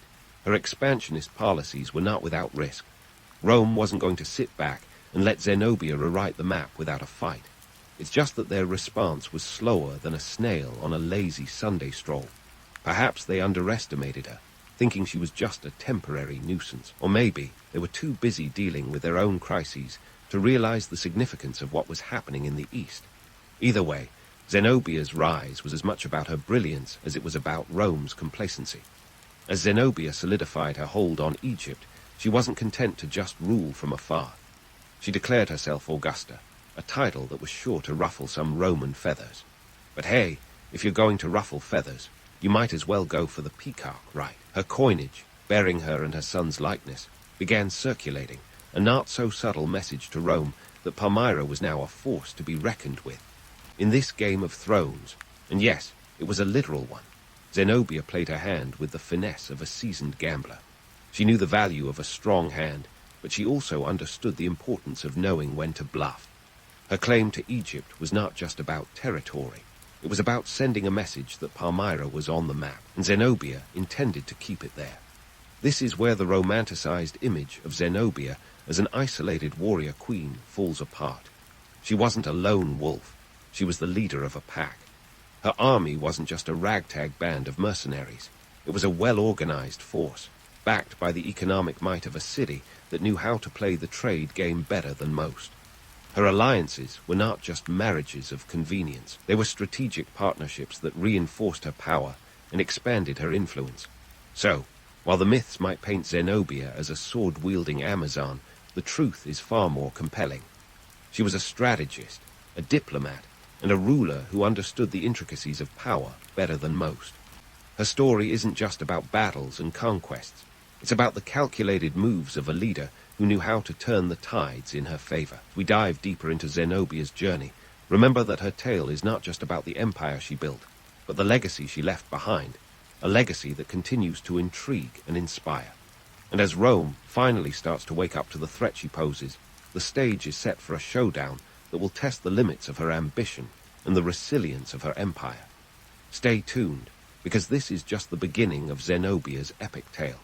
As the sun set on Zenobia's ever-expanding empire, Palmyra stood as a beacon of cultural and economic prowess, its streets bustling with an energy that could rival any modern metropolis. At the height of her power, Zenobia was more than just a name whispered with awe across the ancient world. She was a catalyst for a cultural renaissance that would leave a lasting mark on history.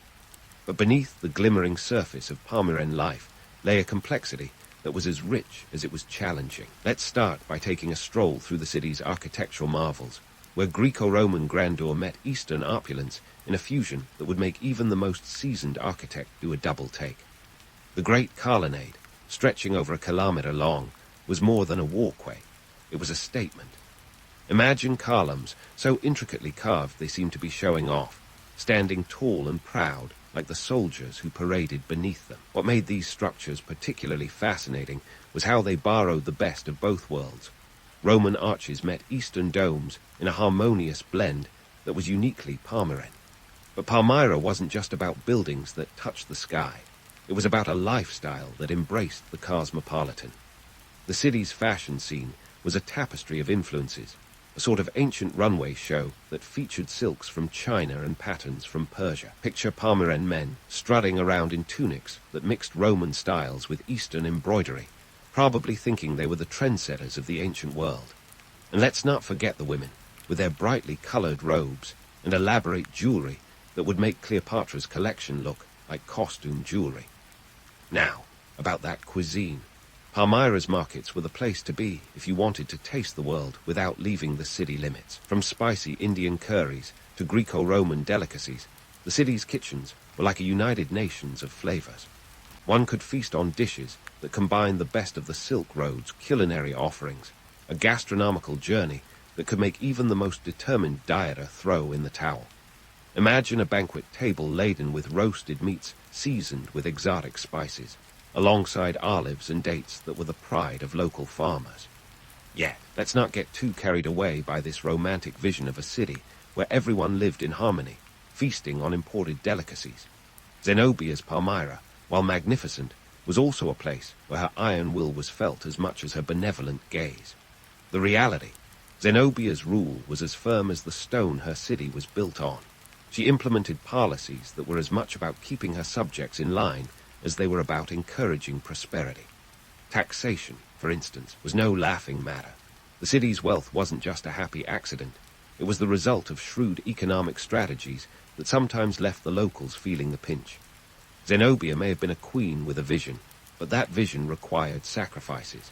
Her expansionist policies often meant that resources were stretched thin, and while the empire was busy growing, its people sometimes bore the brunt of her ambitions.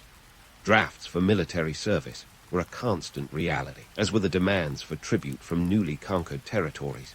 It's easy to romanticize her as a benevolent ruler, but in truth, her subjects knew she meant business. Her justice was swift, and her expectations high, qualities that were both respected and feared. And then there was the religious landscape, as diverse as the city's population.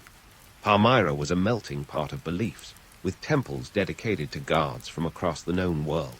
The Temple of Bel, for instance, was a masterpiece of ancient religion, blending elements from multiple traditions into a single place of worship. Yet, this religious diversity was not without its tensions. While Zenobia was known for her tolerance, the political necessity of keeping peace among various factions meant that she had to play the role of a high-stakes negotiator more often than not. In Palmyra, the line between myth and reality was as blurred as the horizon beyond the city's walls. Zenobia was a figure of almost mythical status, yet her reign was rooted in the harsh realities of statecraft.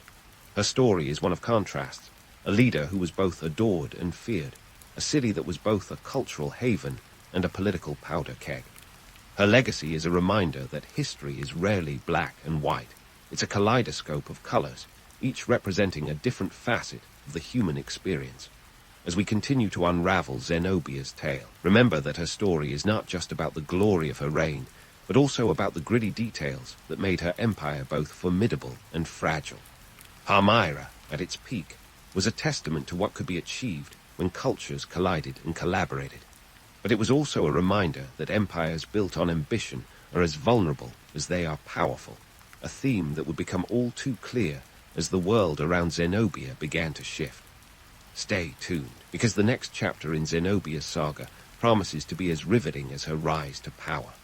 And so, with the sands of time slipping through the hourglass, Palmyra's golden age under Zenobia faced a formidable challenge. Enter Emperor Aurelian, a man who didn't get the memo that Roman emperors were supposed to come and go like seasonal fashion trends. Aurelian was more than just another toga-clad figurehead. He was a military mastermind with a penchant for getting things done. In 272 AD, he set his sights on reigning in the rebellious province of Palmyra, and let's just say he wasn't planning on bringing Zenobia a fruit basket. Aurelian's campaign was a logistical marvel, or a nightmare, depending on who you ask. Coordinating an army in the ancient world was like trying to herd cats while blindfolded. There were no GPS systems, no instant messaging, just good old-fashioned pigeons and messengers on horseback who probably spent more time lost than found. Yet somehow, Aurelian managed to marshal his forces with the precision of a military conductor orchestrating a symphony of swords.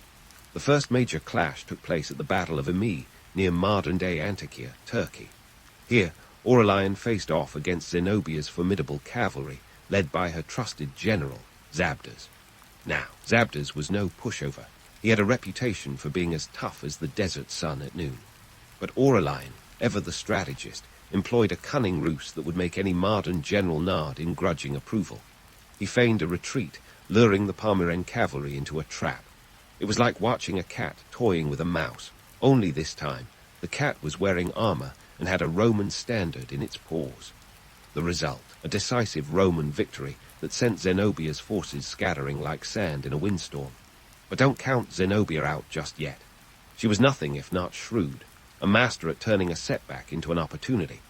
She regrouped her forces, retreating strategically to the fortress town of Emesa, today's Homs in Syria. Here, she planned to make her stand, hoping to capitalize on the fortified position and the loyalty of her remaining troops. Battle of Emesa was the kind of clash that epic poems are made of, though let's face it, the reality was probably less glamorous and more akin to a medieval mud-wrestling contest. Aurelian's legions, seasoned and disciplined, faced off against Zenobia's defenders in a brutal encounter. The Roman troops, numbering around 30,000, had the advantage of discipline and cohesion.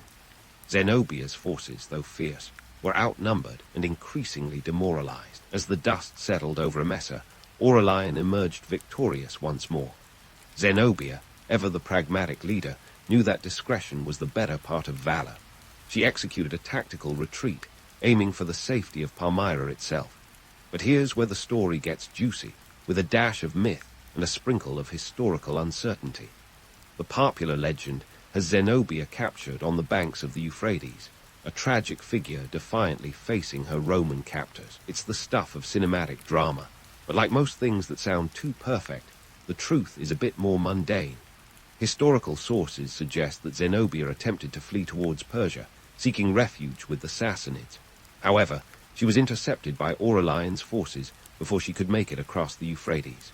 Her capture was less a grand spectacle and more a calculated arrest. lacking the dramatic flair that storytellers love to embellish. Now, let's take a moment to appreciate the absurdity of ancient military communication. Imagine trying to coordinate troop movements across vast distances with nothing but smoke signals and messengers who probably got lost more often than they succeeded. It's a wonder any battle plans were executed at all, let alone with any semblance of order. Yet, despite these challenges, Aurelian's campaign against Palmyra was a textbook example of Roman military efficiency. It was as if the gods themselves were rolling their celestial dice in his favor.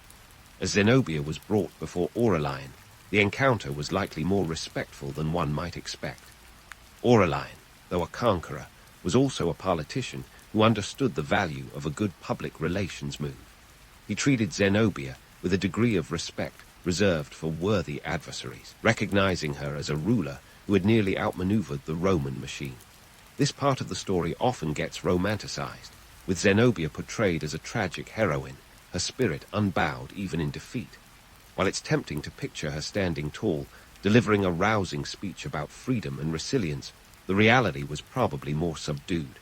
Zenobia was a realist, aware that her best chance of survival lay in cooperation rather than defiance.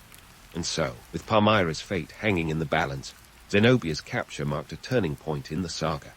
Her dream of an independent Palmyran empire had been audacious, but in the face of Rome's relentless might, even the boldest dreams can crumble like ancient ruins in a sandstorm. Still, her legacy was far from over, and the final chapter of her story would prove to be as captivating as the rise and fall of her empire. As Zenobia was escorted to Rome, her empire's fate was sealed, but her legend was just beginning to take shape. Aurelian, ever the pragmatic ruler, knew that a public display of triumph could serve as a powerful symbol of Roman supremacy. But let's save that spectacle for another day, as Zenobia's story is far from over. The echoes of her reign would reverberate through history, offering lessons in leadership, resilience, and the indomitable spirit of a queen who dared to challenge an empire. Stay tuned, because the final act of Zenobia's tale promises to be as riveting as the saga that preceded it. As Zenobia was led to Rome, we can almost hear the collective sigh of relief from Roman officials who probably hadn't slept properly since her rebellion began. But let's not kid ourselves. Her arrival wasn't just another Tuesday in the empire. No, this was a big deal. The kind of event that would make even the most jaded senator sit up and pay attention. Aurelian had orchestrated a grand triumph in 274 AD, a public spectacle with all the pomp and circumstance of a modern-day parade, minus the confetti, but with a lot more elephants. And right at the heart of it was Zenobia, the queen who dared to challenge Rome. Accounts of Zenobia's public appearance vary, but most agree she was paraded in golden chains, a detail that sounds almost too poetic to be true. But hey, when you're writing history, why let facts get in the way of a good story? Whether those chains were literal or figurative, what we do know is that Zenobia maintained her composure, a testament to her indomitable spirit. Think of it as the ultimate walk of shame, only with a lot more dignity than most reality TV stars could muster. But what happened to our formidable queen after the trumpets stopped blaring and the crowds dispersed? Here's where history gets murky, with a dash of creative license thrown in for good measure.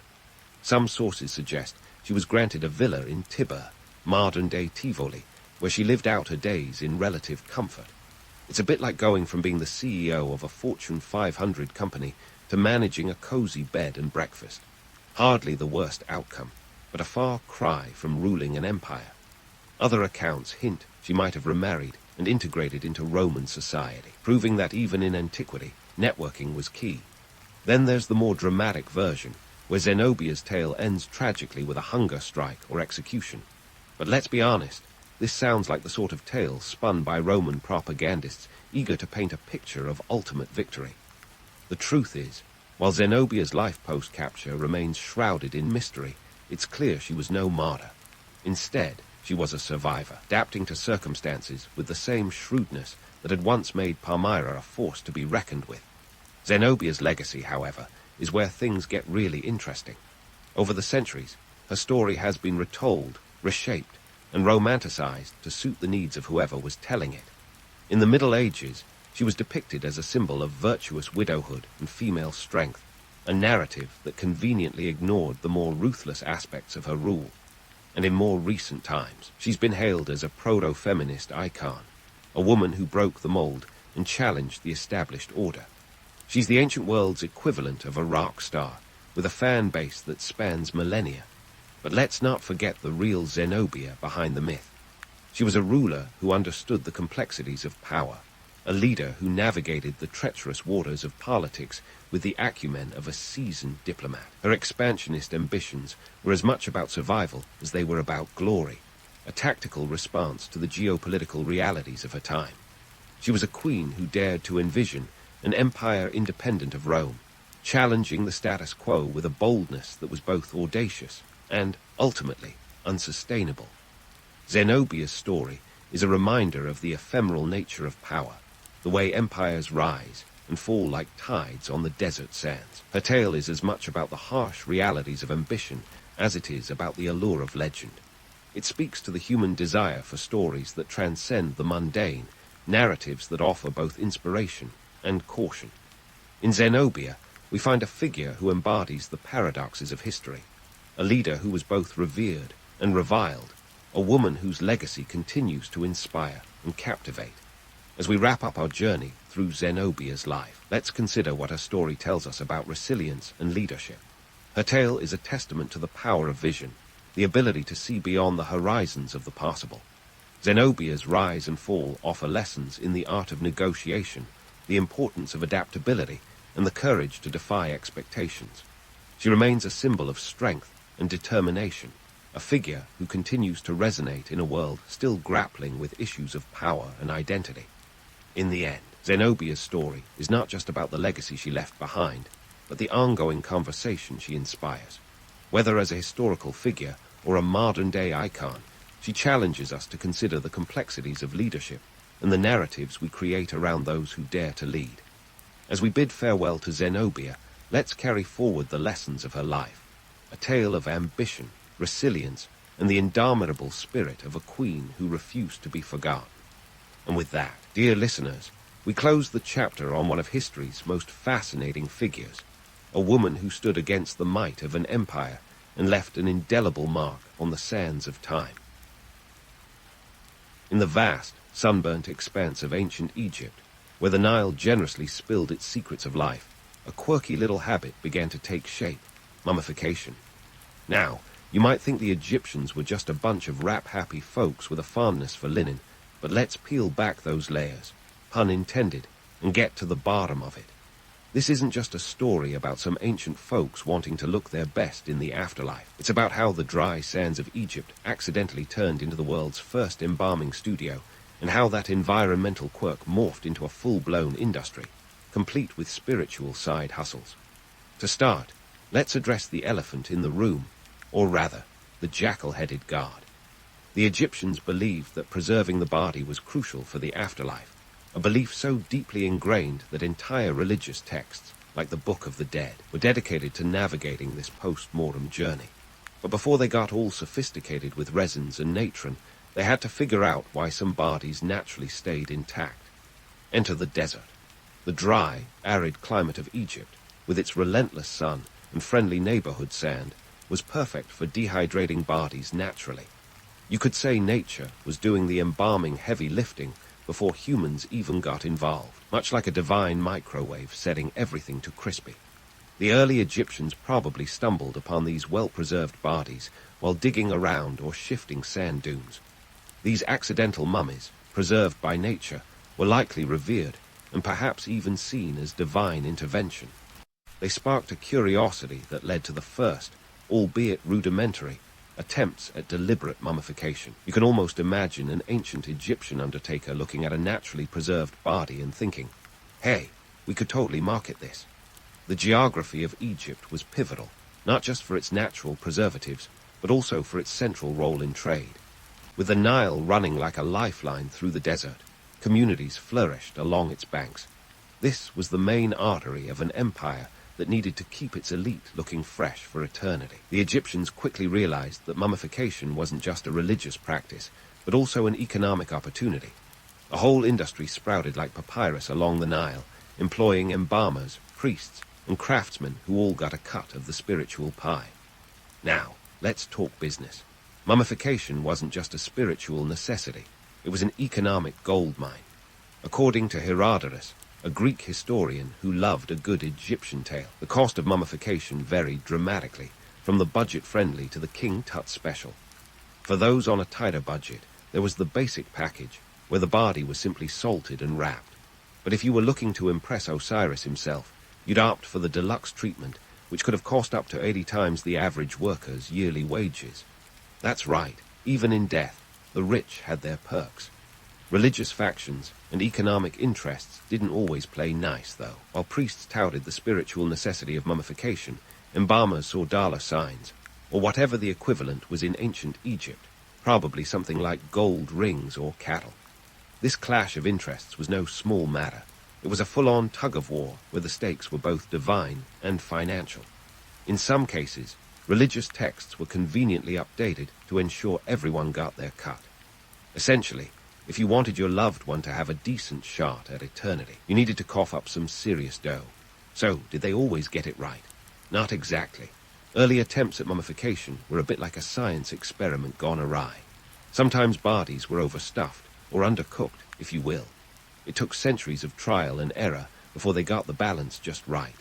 By the time the Old Kingdom rolled around 2686-2181 BCE, they were starting to get the hang of it, but it wasn't until the Middle Kingdom, circa 2055-1650 BCE, that they really nailed the whole process. The innovation didn't stop at embalming, though. They began to use resins and oils, not just for preservation, but for fragrance. Let's face it, even a well-wrapped mummy could use a little olfactory assistance. The Egyptians were nothing if not considerate. In essence, what began as a quirk of geography and climate evolved into a sophisticated practice intertwined with the very fabric of Egyptian society. It was a testament to their ingenuity, their spirituality, and their understanding of the value of a good afterlife. So, next time you think of mummies, remember, it wasn't just about preserving the body.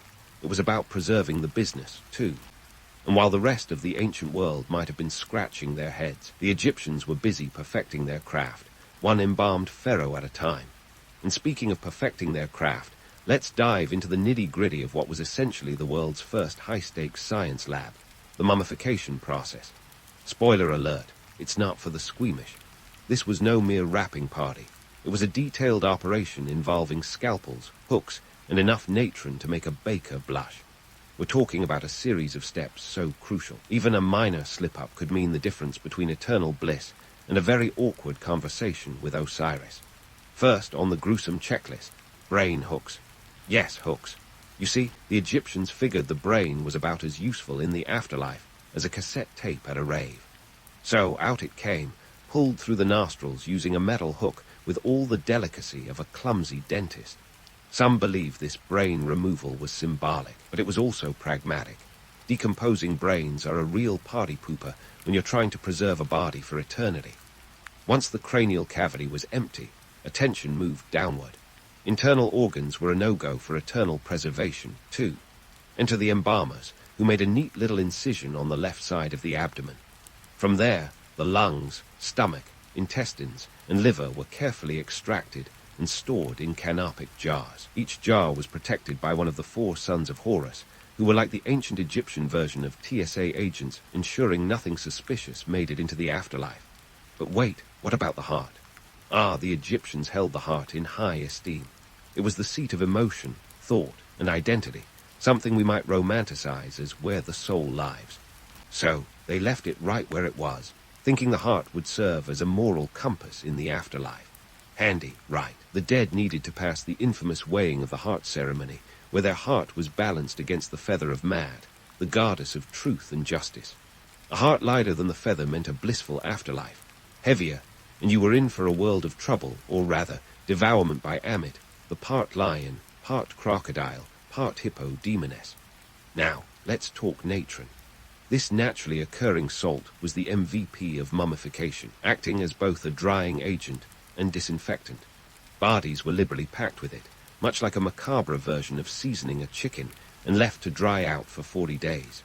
This part of the process was the chemical equivalent of a spa day, albeit one that would make any modern-day spa-goer bolt for the exit. The drying phase was crucial. No one wanted a soggy mummy, after all. With the body thoroughly dried and shriveled, it was time to get artsy. The embalmers began wrapping the body with strips of linen, often dipping them in resin for good measure. This was not just any old fabric. It was high-quality stuff, sometimes even inscribed with spells from the Book of the Dead to ensure safe passage to the afterlife. The wrapping could take weeks, as embalmers painstakingly layered and secured the linen, creating a cocoon that would withstand the sands of time. And let's not forget the bling. Jewelry and amulets were strategically placed between layers of linen, serving both as protection and status symbols. The ancient Egyptians were all about accessorizing, even in death. They believed these trinkets had magical properties, capable of warding off evil and ensuring a smooth afterlife. Think of it as a spiritual insurance policy. Of course, all this craftsmanship didn't come cheap. The workers behind the scenes, the embalmers, artisans, and priests were highly skilled and well compensated. They weren't just wrapping bodies, they were safeguarding souls, and that came with a hefty price tag. The cost of an elaborate mummification could rival a small estate. We're talking up to 20 Deben, a hefty sum, just for the materials, not to mention the fees for the embalmers, who were essentially the rock stars of their time.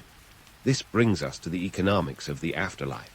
Mummification was big business, a booming industry that capitalized on the Egyptians' obsession with immortality. The wealthy elite could afford the deluxe package, while commoners had to settle for more budget-friendly options. But even the thriftiest mummification required some serious cash. It was a stark reminder that in ancient Egypt, like today, money could buy you a better shot at eternity. And just who were these embalmers, you ask? Not just anyone could wield those hooks and resins, were part of a specialized guild, often passing their craft down through generations. Their work was shrouded in secrecy, adding a mystical air to their already revered status. Some historians suggest they operated in a similar manner to modern-day guilds or unions, with strict codes and a hierarchy that ensured quality control. After all, you didn't want any slip-ups when your eternal existence was at stake. Now, let's debunk a myth or two. Contrary to popular belief, not all Egyptians were mummified. The process was reserved for the privileged. Most people were buried in simple pits in the desert, where the natural conditions took care of preservation. The idea that every ancient Egyptian was mummified is as misguided as thinking everyone today drives a Rolls-Royce. It's a romantic notion, but the reality was far more pragmatic. And what about those elaborate tombs and pyramids? They were as much about displaying wealth and power as they were about ensuring a smooth afterlife. The construction of these monumental structures provided jobs, stimulated the economy, and asserted the pharaoh's divine status. It was a win-win for the living and the dead, with the pharaoh's legacy towering over his subjects for centuries. So, as we peel back the layers of this ancient tradition, we find a complex interplay of religion, economy, and craftsmanship. Mummification was not just a ritual. It was a testament to the Egyptians' ingenuity and their unwavering belief in the afterlife. It was a carefully orchestrated performance where every detail mattered, from the brain hooks to the linen wraps. As we wrap up, pun intended, this part of the journey, remember that each step in the mummification process was steeped in meaning and tradition. It was a dance between life and death, a meticulous choreography that has fascinated us for millennia. And while we've unraveled some of the mysteries, the allure of the mummy endures, a testament to the enduring power of ancient Egyptian culture. Stay tuned for more as we continue to explore the fascinating world of mummification and the legacy it left behind. And so, as we continue our trek through the shadows of Egypt's storied sands, we find mummification not just as a means to an end, but as a powerful tool wielded by those at the top of the social food chain. Picture this: the pharaohs and priests, those ancient power brokers, using mummification as a grand spectacle to reinforce their divine right to rule. It was a strategic masterpiece, a pageant of luxury and afterlife assurances that kept the populace in awe, and the political machine humming along like the well-oiled gears of a chariot. The pharaohs, those semi-divine rulers with more bling than a modern rapper, understood the theatrics of power. Their tombs were not mere resting places. They were declarations, as loud as a pyramid is tall, of their eternal dominion. And it wasn't just about the construction of these monumental tombs. It was about the entire show. The processions, the rituals, the lavish funerary goods. It was ancient Egypt's version of a red carpet event, with the pharaoh as the star who would live on in the afterlife, and in the hearts of his people forever. Now, let's not forget about the priests. These guys were the ancient equivalent of brand managers, ensuring the guards and the state were always in vogue. They were the custodians of both spiritual and temporal power. The more elaborate the mummification process, and the grander the burial, the more it reinforced the priest's essential role in maintaining cosmic order. They wielded this influence like a scepter, ensuring that the living kept the faith and kept paying their dues. Economically speaking, mummification was a golden goose. It kept the wheels of the economy turning, much like how a blockbuster film today might keep an entire town's hospitality sector afloat. The priests had a vested interest in maintaining the ritual's complexity and cost. More rituals meant more jobs and more clout. The bigger the spectacle, the more it reiterated the necessity of their roles. It was a brilliant form of job security, wrapped in layers of linen and resin. Now, let's dive into a bit of myth-busting. You've probably heard of the infamous curse of the mummy. Right. The idea that disturbing a mummy's tomb would unleash supernatural retribution is as pervasive as sand in the Sahara. But in reality, this curse is more fiction than fact, a modern concoction fueled by Hollywood's love for the dramatic. The real danger in opening a tomb was more about practical hazards, bad air quality, for starters, or the occasional structural collapse. No need for curses when basic physics and microbiology are doing the heavy lifting. That said, the Egyptians did inscribe warnings on tombs, but these were more about deterring grave robbers than invoking mystical maledictions. Imagine the ancient version of a no trespassing sign, albeit with a bit more flair and a lot more hieroglyphs. Disturb not the sleep of the pharaoh, or face the wrath of the guards, has a certain gravitas to it, don't you think? Speaking of grave robbers, they were the bane of ancient Egyptian society. Despite all the elaborate security measures, many tombs were looted not long after their occupants were laid to rest. The truth is, the wealth buried with the dead was too tempting for some, leading to a cat-and-mouse game between tomb builders and those with sticky fingers. This ongoing battle added another layer to the politics surrounding mummification, a constant reminder of the societal desperation that lay beneath the grandeur. In many ways, mummification was Egypt's greatest PR campaign. It was a way to sell eternity to the masses, to keep them invested in the divine order that justified the pharaoh's rule and the priest's influence. The promise of eternal life was a powerful motivator, and the intricate rituals surrounding mummification were the ancient infomercials that kept people buying in, both literally and figuratively. The pharaohs and priests managed to keep the populace towing the line, all while lining their own coffers, a testament to their strategic genius. As we peel back these layers, pun fully intended, what emerges is a complex web of religion, economy, and power dynamics. Mummification was not just about preserving bodies. It was about preserving a way of life, a societal structure that kept Egypt's engine running smoothly for millennia. It was about keeping the wheels of power greased and ensuring that everyone, from the lowliest farmer to the loftiest pharaoh, played their part in this grand cosmic drama. And so, we leave this part of the journey with a deeper understanding of how mummification was much more than a mere ritual. It was a symbol, a tool, and a spectacle all rolled into one. The pharaohs and priests knew how to play the game, and they played it well, ensuring their legacy would be as enduring as the pyramids that still stand today.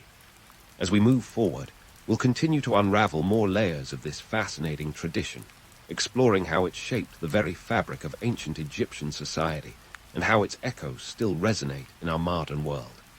Stay tuned, because the sands of time are far from done revealing their secrets. As we wade deeper into the sands of ancient Egypt, we uncover a society where even the common folks, the ones who probably spent their days cursing the Nile's mosquitoes, dreamed of an afterlife as grand as their pharaohs. Sure, the aristocrats had their pyramids and opulent tombs, but what about the regular Egyptians, the ancient version of the guy next door? Well, they were not content with a simple sand pit burial. No siree. They, too, wanted a piece of that eternal pie, albeit the crust might have been a little less golden. In ancient Egypt, the prospect of a glorious afterlife wasn't just for the elite. Commoners aspired to it too, even if their version was a bit more DIY. Picture this. While the wealthy were getting the full embalming treatment, the average Joe, or Yosef, if you will, had to settle for a budget-friendly mummification plan, talking about a process that could cost a small fortune, up to 20 Deben, which was roughly equivalent to a year's wage for a skilled worker.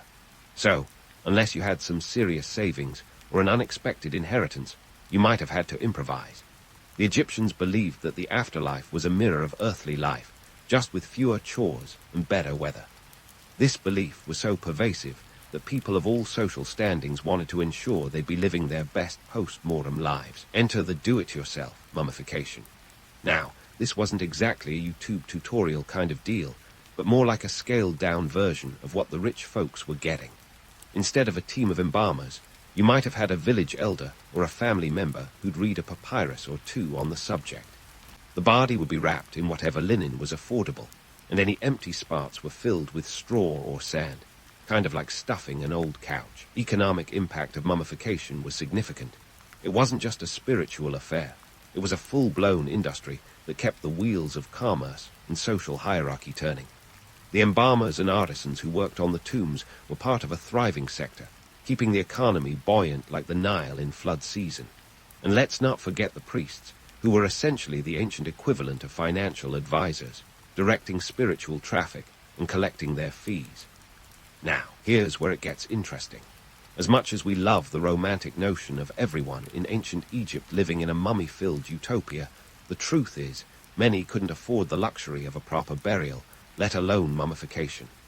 The common folk often relied on natural preservation, courtesy of the desert's arid conditions, which was a bit like getting a freebie from Mother Nature. But even this had its economic implications. The demand for burial goods, from amulets to simple coffins, created a bustling marketplace.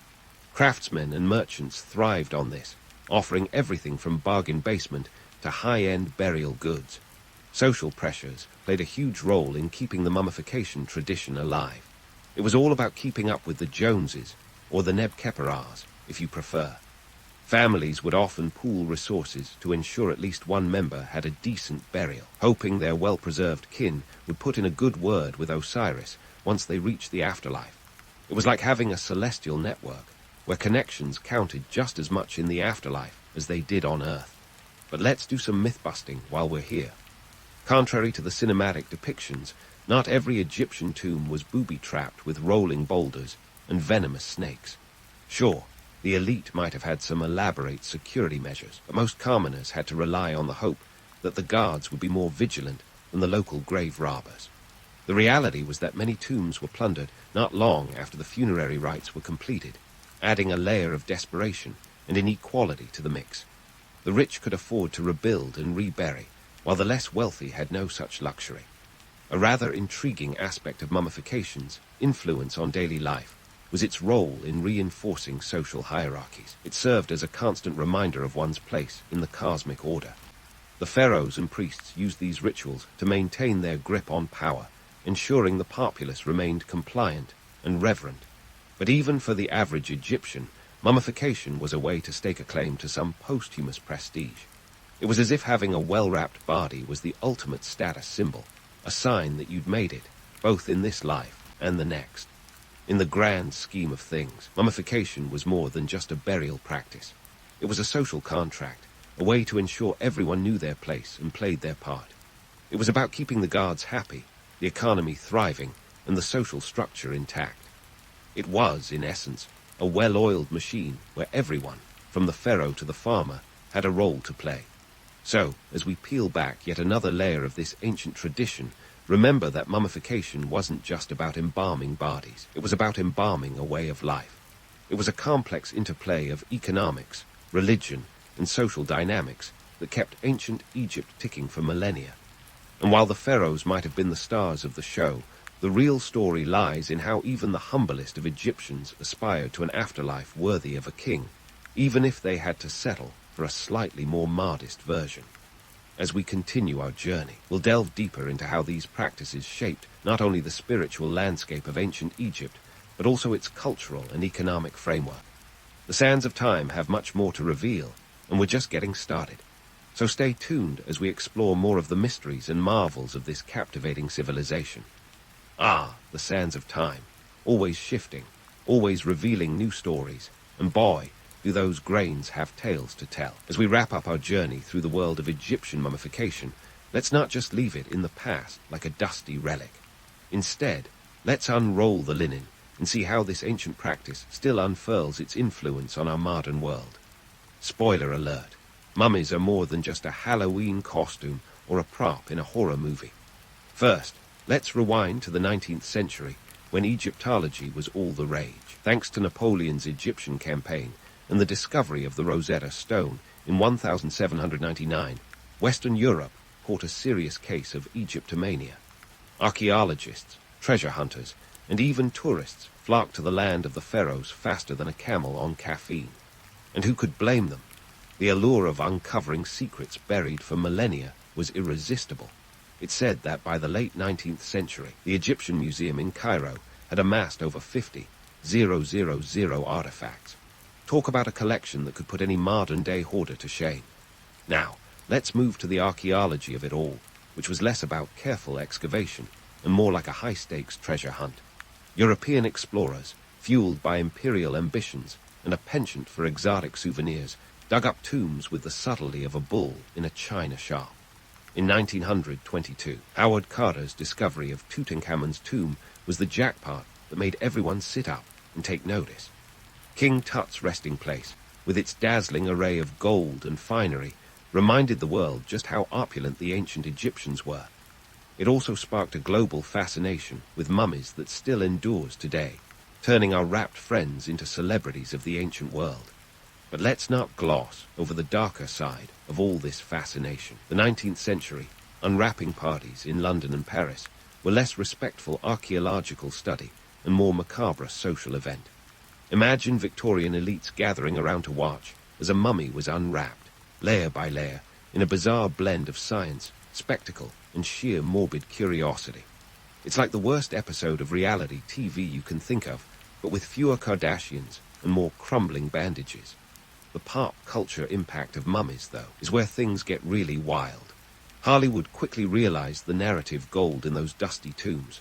From Boris Karloff's iconic portrayal in The Mummy, 1932, to Brendan Fraser's more action-packed antics in the 1999 remake, mummies have become a staple of horror and adventure genres. They've been typecast as the shambling, bandage-wrapped undead, but let's give credit where it's due. These ancient corpses have been scaring the living daylights out of audiences for nearly a century. And it's not just film. Mummies have shambled their way into video games, comic books, and even Scooby-Doo episodes.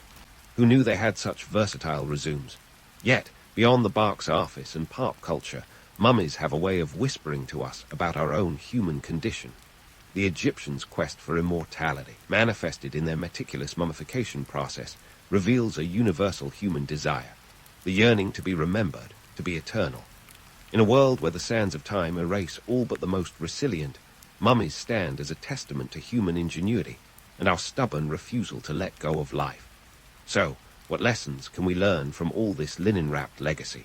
For starters, mummification was as much about economics and politics as it was about spirituality. It was a practice that reinforced social hierarchies, fueled economic growth, and kept the priestly class firmly in power.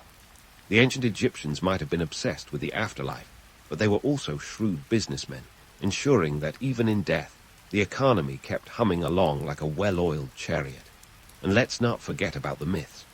The idea of the mummy's curse may be a fabrication, but it speaks to our fascination with the mysterious and the unknown. It's a reminder that while we love to romanticize the past, the truth is often far more complex and, dare I say, more fascinating.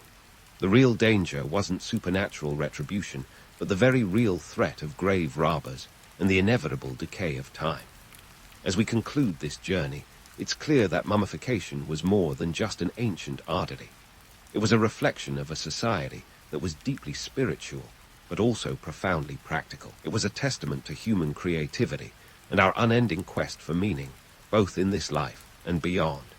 And while we may never fully unravel all the mysteries of this ancient practice, the allure of the mummy endures, captivating our imaginations and challenging us to look beyond the bandages and into the heart of what it means to be human.